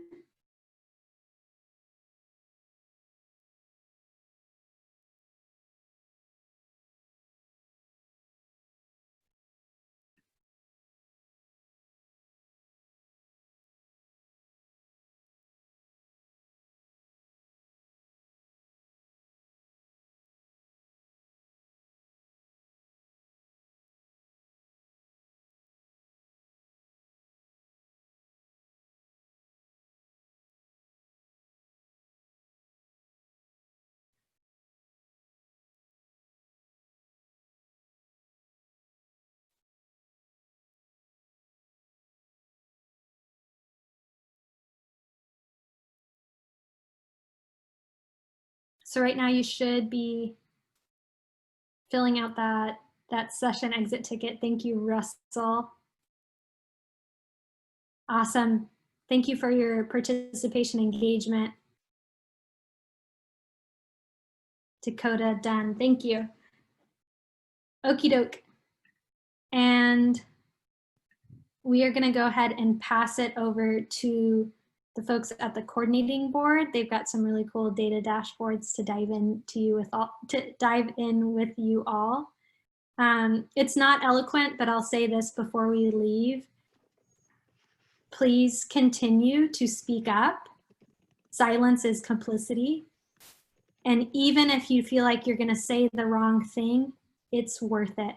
So please continue to speak up, and please continue to seek out resources in order to increase your consciousness. Thank you all. I'm going to pass it to the coordinating board now. All right. Thank you so much, Rachel, for a really great session. And thanks to everybody for your participation. I don't know if this was the timing with everything that's going on around us at this point, but I just felt like there was a different dynamic today. And I would say that if the events that's happening around us didn't contribute to that, I guess I would be a little worried. So that's good to see. And I'm guessing that it did, but that's just an indication that we all recognize a need for change. And so I just really appreciate your discussions and your input and your participation. Please keep the sessions going and your conversations going. And we've all shared our contact information in the chat. So reach out to us. I don't know how much we can do, but I will be happy to do, whatever we can at the coordinating board and working with you all. So we really appreciate it. And so thanks again to Rachel. And at this time, I'm going to turn it over to Elizabeth and Luis, and they are going to take you through question and answers, introduction of the dashboards, and you all will have some additional good information there. I have a 3:30 meeting, so I will have to kind of duck out a little early. And but I just want you all to know that we really appreciate your participation. So thanks again. Okay, thank you, Ruby. So Luis is going to walk us through our new regional dashboards that we have created using Tableau. Basically, what we're going to do is introduce you to the dashboards. He's going to tell you some cool tips about how they work. We're going to give you a few minutes to sort of test drive with them. We'll provide a link. We're going to ask for some feedback here that's just sort of your immediate reactions. To that end, as we're going through and Luis is presenting for us, if you see something you really like, then give us a 5 in the chat. If you see something that you're not so sure about, that you don't like as well, give us a 1 so that we have some idea of what you feel like is working and what's not. Please just utilize the chat to do that as he goes. And this is sort of our first version of the dashboards. So you will be able to use the link later to play with this some more, and we encourage you to provide us additional feedback after you've had a chance to look at it more. So with that said, please do the 5s and the 1s for us as we go through, and I will hand it over to Luis to walk us through the dashboards. Okay, thank you, Elizabeth. So our goal here is to have you say at the end of the session, we need more time with those dashboards. We need more time to play around with it. If we get that kind of reaction, I think we'll feel successful, okay? So let me go ahead and share my screen with you so we can get to that. And can everyone just let me know if they're able to see the screen? Can see it? Okay, good. All right, all of you will get this URL shortly. I wanted to first go through an easy start guide for the crew here. And once you get this URL, there are 2 different dashboards you can go to. There's the regional dashboards, which I'm going to start out with. The second dashboard is the institutional completion dashboards, and I'll also go through that. set of views. But the reason we want to start out with the regional dashboards is because I'm going to show you 5 baked in tips into the dashboard, plus 3 manual tips that you can do. So think of this as like what you didn't know your dashboard could do. You know, like you can see those videos on YouTube, or if they go viral, saying, hey, what can your iPad do, or what can your iPhone do, or your Android phone do, and they show you all the top secrets. So we're going to get you started by just showing you some of the secrets. Okay. So here is the dashboard. And once it comes up, I'm going to put it in full screen so we can see a little bit better. And I'm going to change this to the best region in the country right now. So I'll change it to High Plains. Okay. So here's the High Plains region. Let me walk you through this so you can be able to navigate it once you get the URL. So at the top here, this is your menu, and this is how you navigate to the different views. First, you see Regional Targets Overview, and it has a white background. When you see something like this in a white background, that's letting you know that that's the view you're looking at currently. And the ones that are in the gray background are like tabs. So you can just click on them, and then it'll bring those views to the front and put everything else in the back, okay? So the first tip that I want to share with you, I've already shared it with you without even telling you what it was. It was select a region, okay? So the reason that's important is because right before you get to select a region, you get this succinct narrative that'll let you know quickly what kind of data are you viewing and why are we showing you this kind of data. And right underneath that is select a region. That's going to be important because that's going to then control the rest of the data for the other views. So once you select a region, you won't have to select it again. Unless you want to go to different regions, you can do that. But if you just want to see High Plains region in all the views, select it one time and you're set. So that's what we try to make it easy from a user standpoint. The other thing that I want to show you with this one is tip number 2. Tip number 2 has to do with these gray boxes here. These are what known as bands, or you can also think of them as key performance indicators. So these are numbers that stand out to draw your attention into what kind of data do we want to share with you there. So here you'll see data for educated population, completion, and direct enrollment of the 3 regional target areas. And on the left, you'll see the 2018 current and 2030 target. So it'll quickly show you what's the most current data and where's the target. Another way of showing you that is in these progress bars down here. So you see these horizontal bars, and they're broken down for each regional target area. Well, then it'll show you where did you start in 2015, the first year of the 60 by 30 plan. And then the dotted green line is going to show you the target for 2030. And this is just all for High Plains data. Okay, so we wanted to make it more customizable, more relevant to you. So tip number 1 was select a region. Tip number 2 was to go through these bands or KPIs. Tip number 3, the pun is intended, is these tooltips. So by using your mouse, you can hover and discover. Place your mouse in different parts of the dashboard once you get to play around with it, and you'll see these rectangles pop up. And these rectangles will give you more information on what that means. So by having that there, we're optimizing the real estate because we didn't want to make this cluttered. We wanted a nice, clean look. Okay, so you can see that there. And then if you go back to the bands, there's another tooltip there. It gives you the definition of what we mean by completion, what we mean by educated population, so on and so forth. So you'll see that throughout the entire dashboard, and that's there for you to play around with, okay? Now, I'm gonna jump around just for a minute, but I will go through the tabs, through each one of the tabs, okay? So as you can see, High Plains is still the region we've selected. So you're seeing data for High Plains.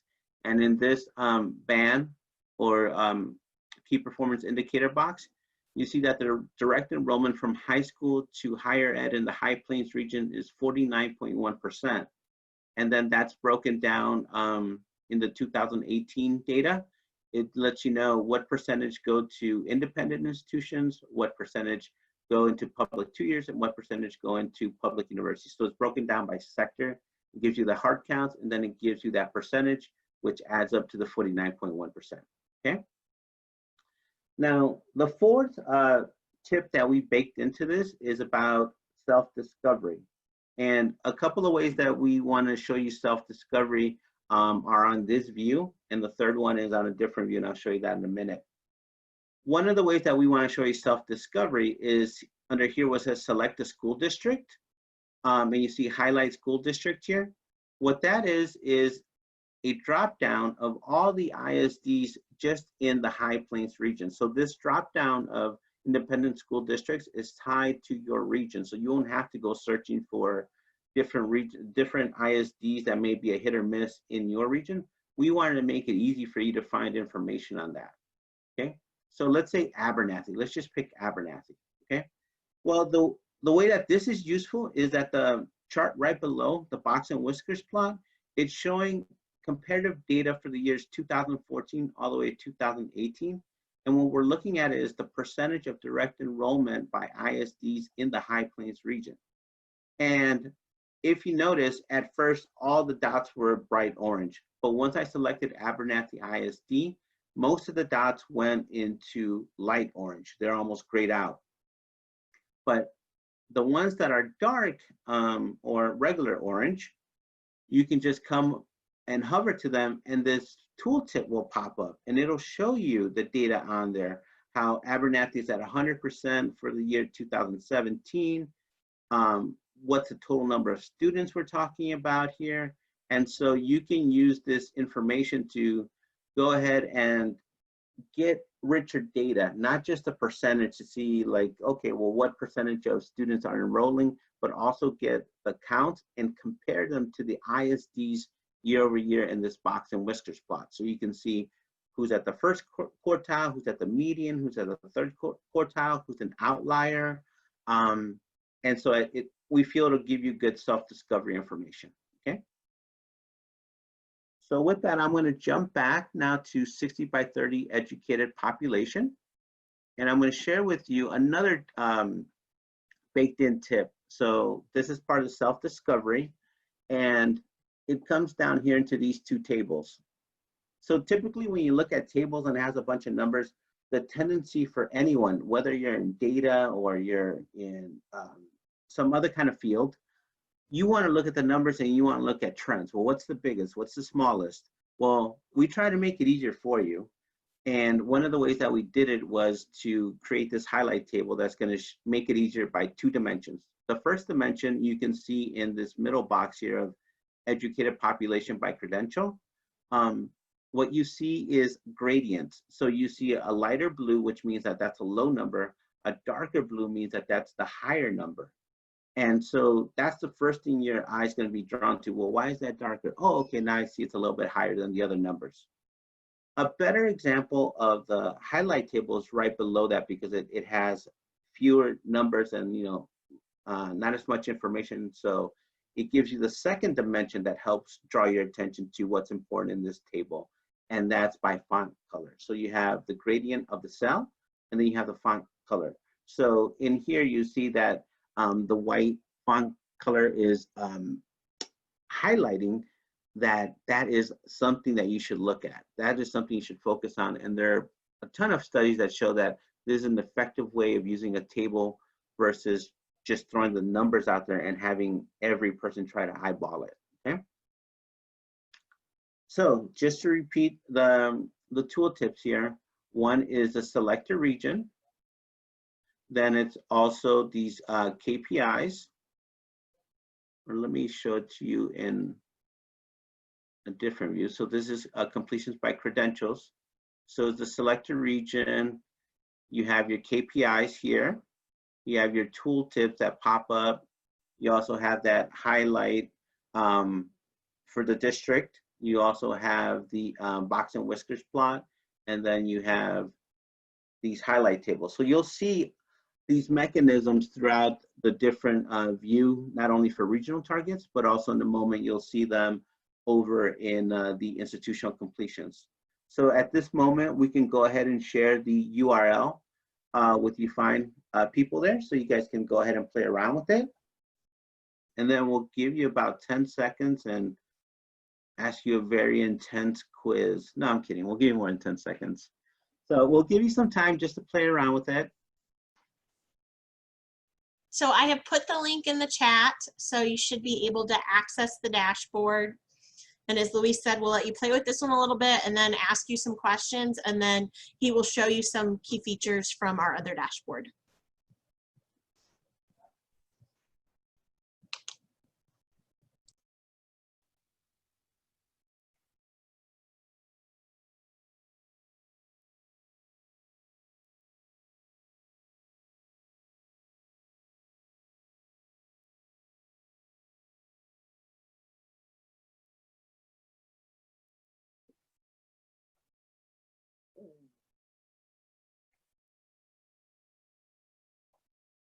And also, if at any point while I'm cruising through the dashboard, you want to go ahead and stop me on a particular point, I'm open to that. I don't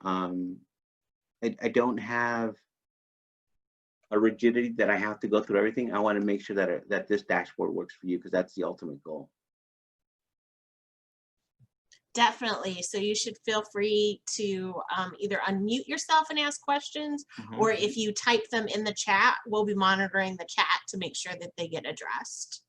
Yes. Just alert me by saying, hey, you cool cats and kittens, I got something to say. So as you'll notice, we've put up another little quiz for you guys that just basically is asking whether you agree that the dashboard is easy to understand, if you feel like it's easy to navigate, whether it provides answers to questions that you've had, because the whole point of this is we want to make sure that we're addressing those data needs for the region. And then finally, your initial thoughts on how you might use these dashboards. And we have some choices for you pre-specified, or you can hit other and let us know in the chat box other things you think you may use this for.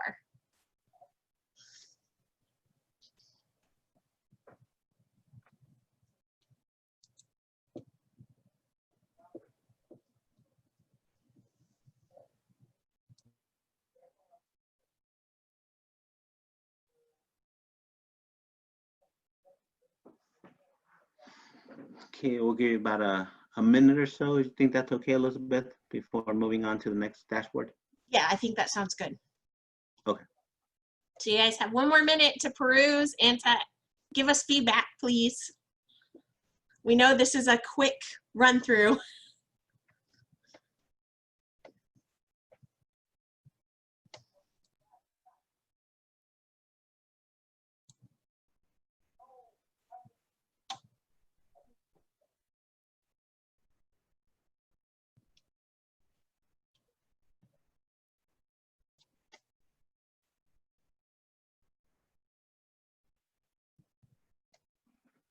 Okay, about 20 more seconds or so. Then we'll move on to the next one.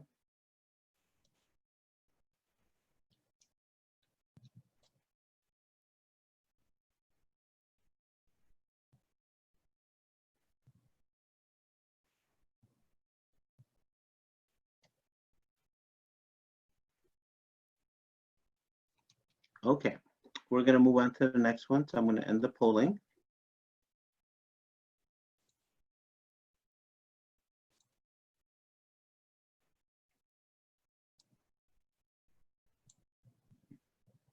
All right, so I'll go ahead and go to the next one.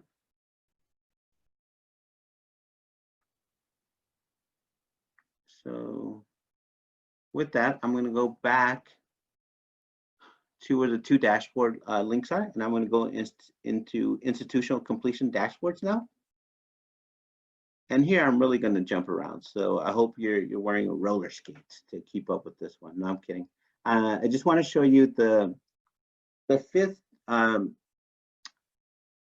tip that's kind of baked into this dashboard. And it has to do with people wanting to see either hard counts or they want to see percentages. So in the public completions by race and ethnicity for public institutions here, All these filters here at the top where we can select a region. Let's change it back to the best region in the country, High Plains. So for High Plains, and we have all the institutions, and we can select a year. This filters what I want to show off at this moment. Right now, value means all the hard counts for this particular institution, okay, by a year and race and ethnicity. We can also see it by percentage because it becomes a drop-down menu. And there, it switches to percentage, and it adds all the percentages across the row. So you see it adds up to 100% for Texas Tech Health Sciences Center, and it does the same for the other institutions in the region. Okay, so you'll see that select value percent option here in public completions by race and ethnicity, as well as the independent completions by race and ethnicity. You'll see that gender value percent, ethnicity value percent. So then these highlight tables where I showed you in the last demo, you can also change these. As you can see, one is for values and one right now is just for percent. So you can play around with them however you want. Okay. I have a So quick now we'll question, go. Luis. Okay, go ahead. So for the school districts, should they see all of their school districts listed, or are any of them excluded based on size? Good question. Yes. So you will not see all school districts. Some are excluded based on FERPA. So if we didn't get enough data that it would protect the identity of the students because the class size was too small, we just went ahead and excluded that set from the data group. So. All right. Any other questions? That's all we got so far. Okay, that's good. All right, so you get a little bonus here. So with the other dashboard, you could just click on a different tab and it would take you to that data set or that view. Here, you can do that as well, but then you also have this upside down triangle. If you just click on it, it'll give you the name of all the different views here, and you can just navigate the dashboard that way as well. So you have two options here. So let's go to the beginning, institutional completions and targets, because I want to show you something. All right, so here we have Gulf Coast. And let's say, for example, we want to change it to High Plains again. Well, there's no data. Well, that's because there isn't an Alvin Community College in High Plains, as you all probably know. However, it's also a drop-down menu that's smart enough that it's only for the institutions in High Plains. So if this happens to you, you can just toggle down to your respective institution that you want to see. Okay, and again, you'll have at the top the succinct information or narrative on what kind of data are you viewing and how can you use this, and also get you started. So we'll go on to the next view. Again, here's High Plains, and it's remembering that we had Alvin Community College. So all we do is come back down and go to Amarillo. And from this point on, from this view of completion credentials by institution, all the way to the right, the dashboard will remember that you selected High Plains and Amarillo College, okay? So you kind of have that there at your disposal. So now what I wanted to show you, so those are the five tips that are built into that. The three manual tips, one includes the selected region and the institution, and that the dashboard is going to remember it going forward after the second view, the completion credentials by institution. The second manual tip that I want to show you has to do with sorting. So let's say, for example, we're looking at completions by race, ethnicity for Amarillo College. If you go to the hard numbers here, and the hard numbers sometimes will be on the y-axis, as it is in this case. Sometimes it'll be on the x-axis, depending on the graph that we set up. Well, if you hover over it, over the axis, you'll see this little bar graph come up with like 3 bars and an arrow pointing to the right. That means that you can sort. Right now, the default view is that it's done by year. So it's in ascending order from 2014 to 2018. But for people who just like to click. Here we go. Here's your chance to just click away. So it starts sorting it. And now it's sorting by the greatest number of completions for that institution, regardless of the year. So 2017 was the highest number of completions for Amarillo College. So you can do this for each institution that you're interested in seeing. And you just keep on clicking and it goes back to ascending order, okay? The other thing that you can do is, tip number 3 would be to exclude or keep only. Well, what do I mean by that? Well, you can do it several ways, either by coming in here, and if you just click on that one cell, now you see something at the top here says keep only or exclude. So let's say we want to keep only. Now it's showing us just information for 2014 for white student completions for Amarillo College. Okay, let's say you not only wanted to see for that year, you just wanted to see for that. So you go to the legend and you can do the same thing. Now I want to see only African American completions for Amarillo College for all 5 years. Here's your bar graph to show you that. Some of the ways that you could probably use this just off the top of my head is if you have a grant and you someone within your institution wants to show some of the completions by ethnicity, gender, race, whatever they may be. Here's something that they can do. And the way that it'll help them is if you scroll all the way down, out of the full screen view, if we had that here, let me show it to you. You go down here, the second icon from the right, it's download. So you can download this view and you can pop it either as an image, I believe it's either PNG or JPEG, and you can put it into some kind of presentation or a PDF, you can put it into a report, or you can just take this and put it into a PowerPoint. And that way it's quick for anyone trying to use this data to have access to it, okay? So now, what happens if you're like me and you panic because you're like, oh, I made all these changes, but I think I broke the system. Well, no need to worry.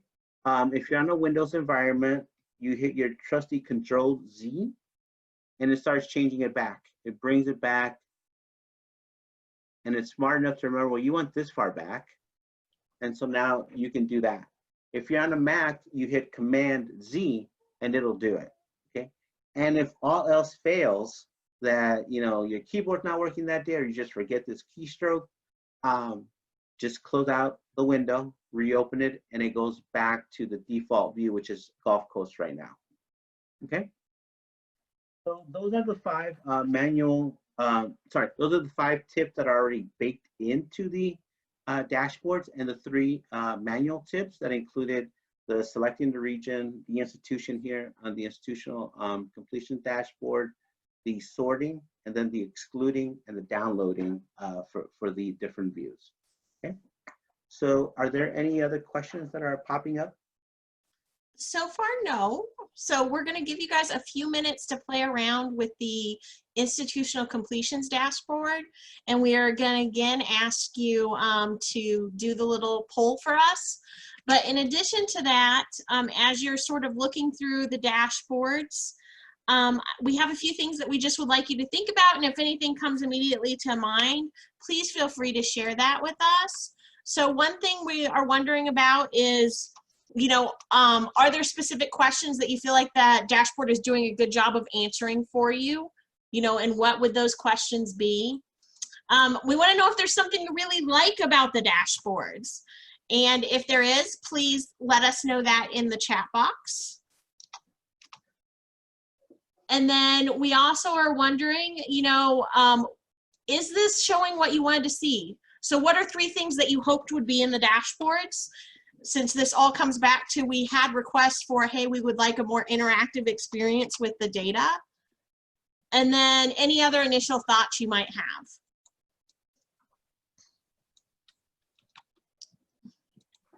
And again, we realize this is a really short period, but you will continue to have access to the link. Please know this may not be the final link for where these live. This is the first iteration. of the dashboards, and we certainly encourage you to reach out to us with any feedback you may think of later, or with any questions you might have. We're happy to help you figure it out.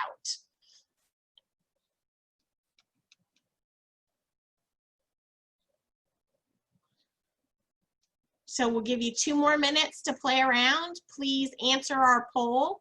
And if you have anything else you'd like to put in, please let us know.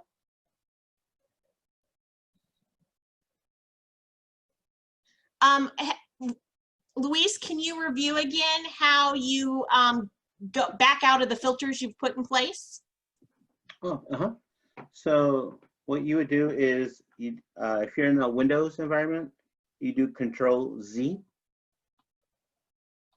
and just keep clicking back until you're happy with the view that you're watching. Or if you're in a Mac, you do Command-Z. Or you could just close out the program and then just reopen it back up. Yeah, I was gonna say, or if you're like me and you forget how many filters you put in place and you don't want to keep hitting Control-Z or Command-Z, then I just exit and go back in. Yep.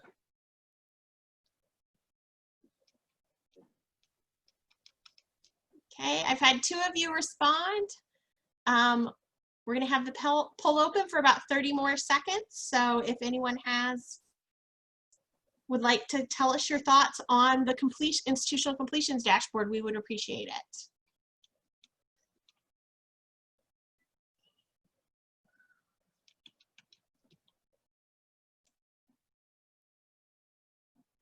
And I think it's appropriate at this point to mention that at some point in the future, we might have a larger training to help you get better oriented with the dashboards.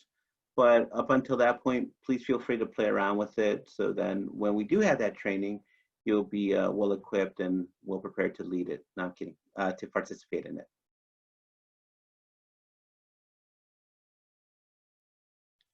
Okay.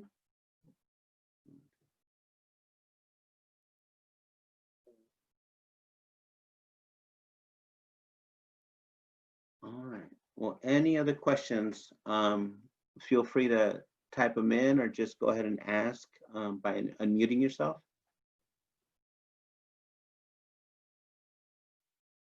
Oh my goodness. Okay, so we're gonna go ahead and end the poll, and then what we're going to do for the rest of the session is we're gonna answer if you have any questions that you have concerning where the regional work is going, then we would be happy to answer that. If you want to put those in chat, we will address them. And while you're thinking about those, we actually just want to, acknowledge the situation we're in and make sure that everyone is aware of some resources that we have available. So just give me 1 second to share that information.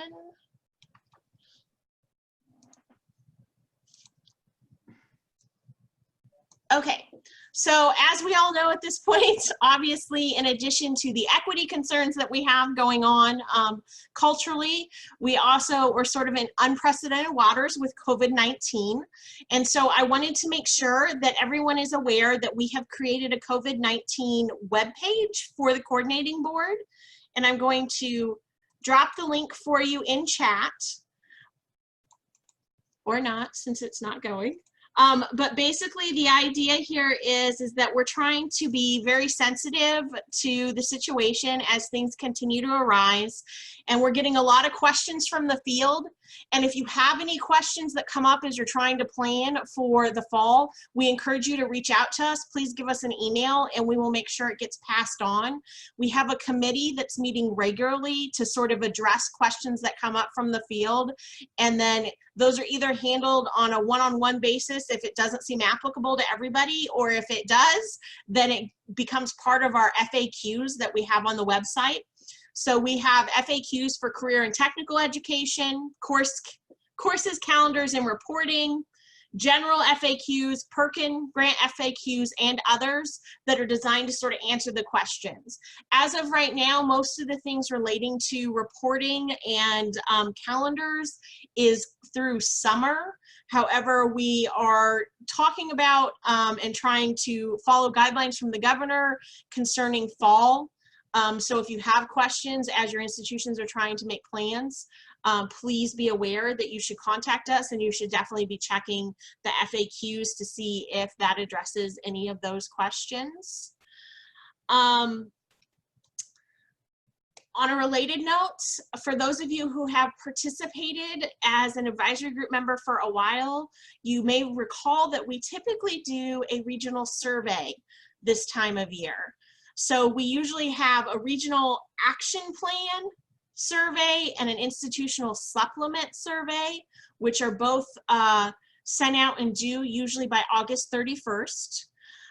With all the changes that have happened in the fall and, in the spring and summer, we obviously plan to incorporate some additional questions that are related to COVID-19 in terms of how this has been impacting what's occurring now, as well as any potential thoughts you all have moving forward on what kind of impact that will be. I mean, recognizing that we all know we don't have a crystal ball, right?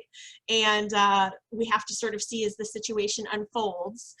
But one of the things that I wanted to get feedback from you all about is whether you think the August 31st timeline makes sense to ask for feedback on sort of what you've done this year as a region, what you think you're doing next year and how that's been impacted by COVID, as well as that institutional supplement survey.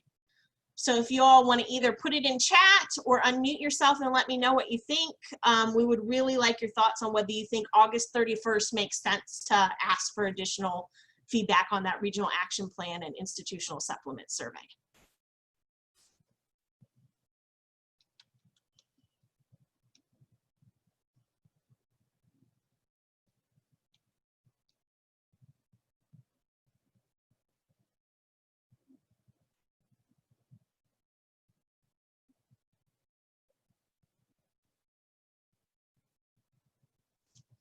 I'm looking to you, Susan, Daryl, or Wade. Do you have any thoughts on whether we should stick with the normal timeline for the regional action plan and institutional supplement survey? I'll tell you that we are in a, as you can imagine, I was in an hour-and-a-half meeting today. We're in, seems like, meetings constantly with respect to what we're doing with COVID, and so a delay would probably be welcome, just because, well, I don't know. I assume we have to have our decisions made by, we're going to try and have all decisions made for our fall semester by 2 weeks from now, 2.5 weeks from now. So our craziness probably ends, assuming that nothing crazy with COVID happens. So at that point, keeping it at that point is probably okay, but realize, depending on how strong it comes back and what happens, is going to be crazy again. So I know that's a bad answer, but.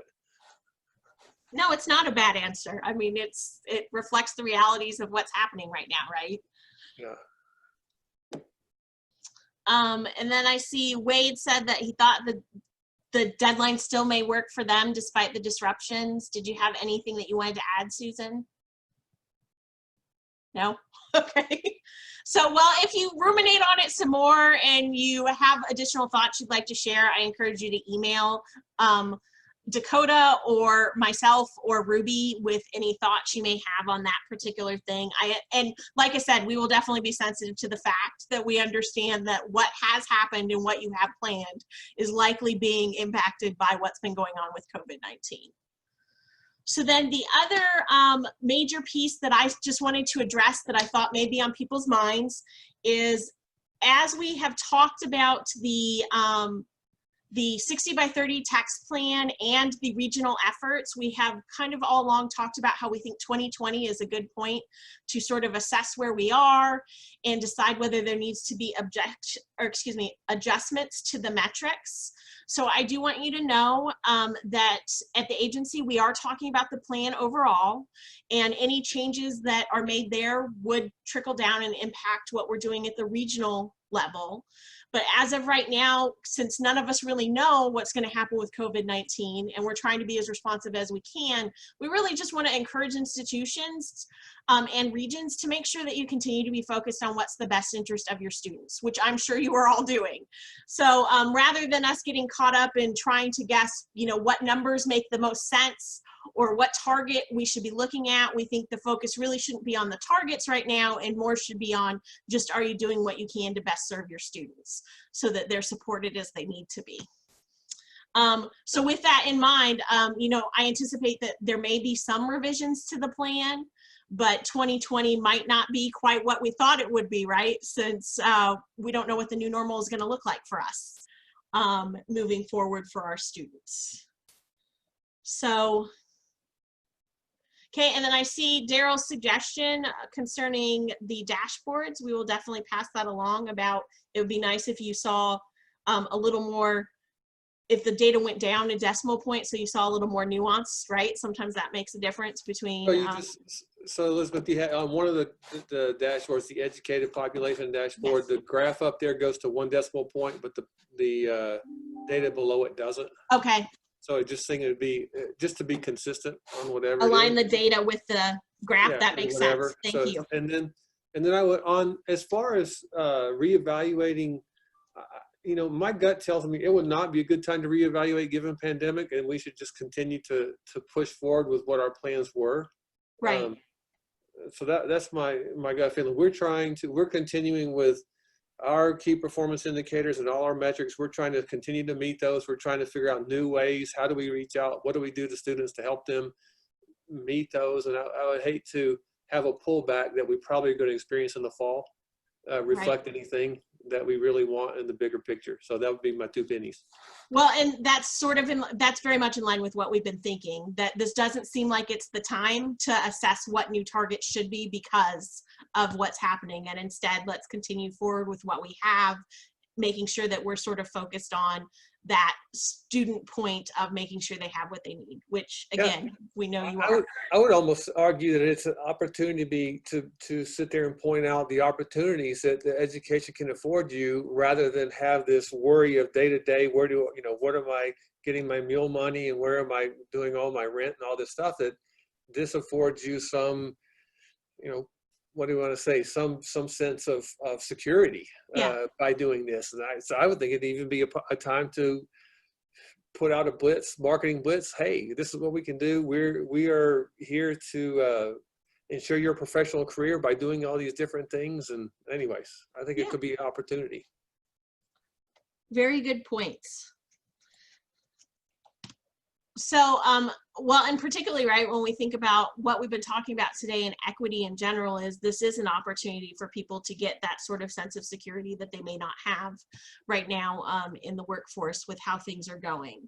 So I appreciate you all's input. I appreciate Rachel's great work on the equity training today. And now I would like to, I didn't see any questions pop up in our chat. So unless people have questions, I would like to invite Dakota to add any thoughts he may have before we close out for the day. And then of course, as always, if you think of things later, you are more than welcome to contact us. Yeah, definitely. Thank you so much, Elizabeth and Louise, for giving the presentation on the High Plains region. As we all know, that there are some great institutions with some great professionals doing some great work. I know that these are challenging times, of course, and so we definitely want to always give the impression to you all that the coordinating board is here as a resource for you. So I want to echo what Elizabeth said regarding do not hesitate to reach out to Ruby, to myself, even to Elizabeth, although I know she's going into a new role. I'm sure she'll at least take your email and she'll probably go ahead and send it to someone else, but she still, of course, has a strong affinity for the work that is being done, particularly in this region. So please do not hesitate if there's anything that we can do. And again, just to give you some very specific ways that I want to be able to help and support you as the regional contact. If you ever have a meeting with colleagues or staff or students or anyone, right, community members, and if you would like me to be there to present data or to field questions or just talk through issues, please don't hesitate to reach out to me. I will do so via Zoom. And again, if after all of this is over, okay, in terms of the pandemic, if you would like me to go ahead and travel to your institutions, I'm sure that that'd be okay as well. I really want you all to really understand, okay, that the coordinating board is here as a partner in terms of the resources that we can provide. So please, please, please, if you don't understand anything else I'm saying, please understand that I am here to help. So please do not hesitate to call, email, text, whatever the case may be. And of course, I hope that you all have enjoyed this session. Kudos to Rachel, did an amazing job. I thoroughly enjoyed it as well, especially during the times, of course, that we all are facing. So I thought that I appreciate everyone who was here and present as well. So thank you all. Made me very proud as a regional government contact. Thank you for that, Dakota. And yes, as Dakota pointed out, that while I have transition positions, I'm still more than happy to support regions. I promise I will not ignore your emails if you send them to me. And I do hope that you all found this useful. And I really appreciate the efforts of everyone involved in making this meeting happen today. So unless Thank anyone you. has anything they would like to add, I think we can close out. Susan? Thank you. Thank you for Yeah, attending. thanks a lot. Thanks to everyone. Thank you so much for taking time out of your busy days. Thank you, everyone.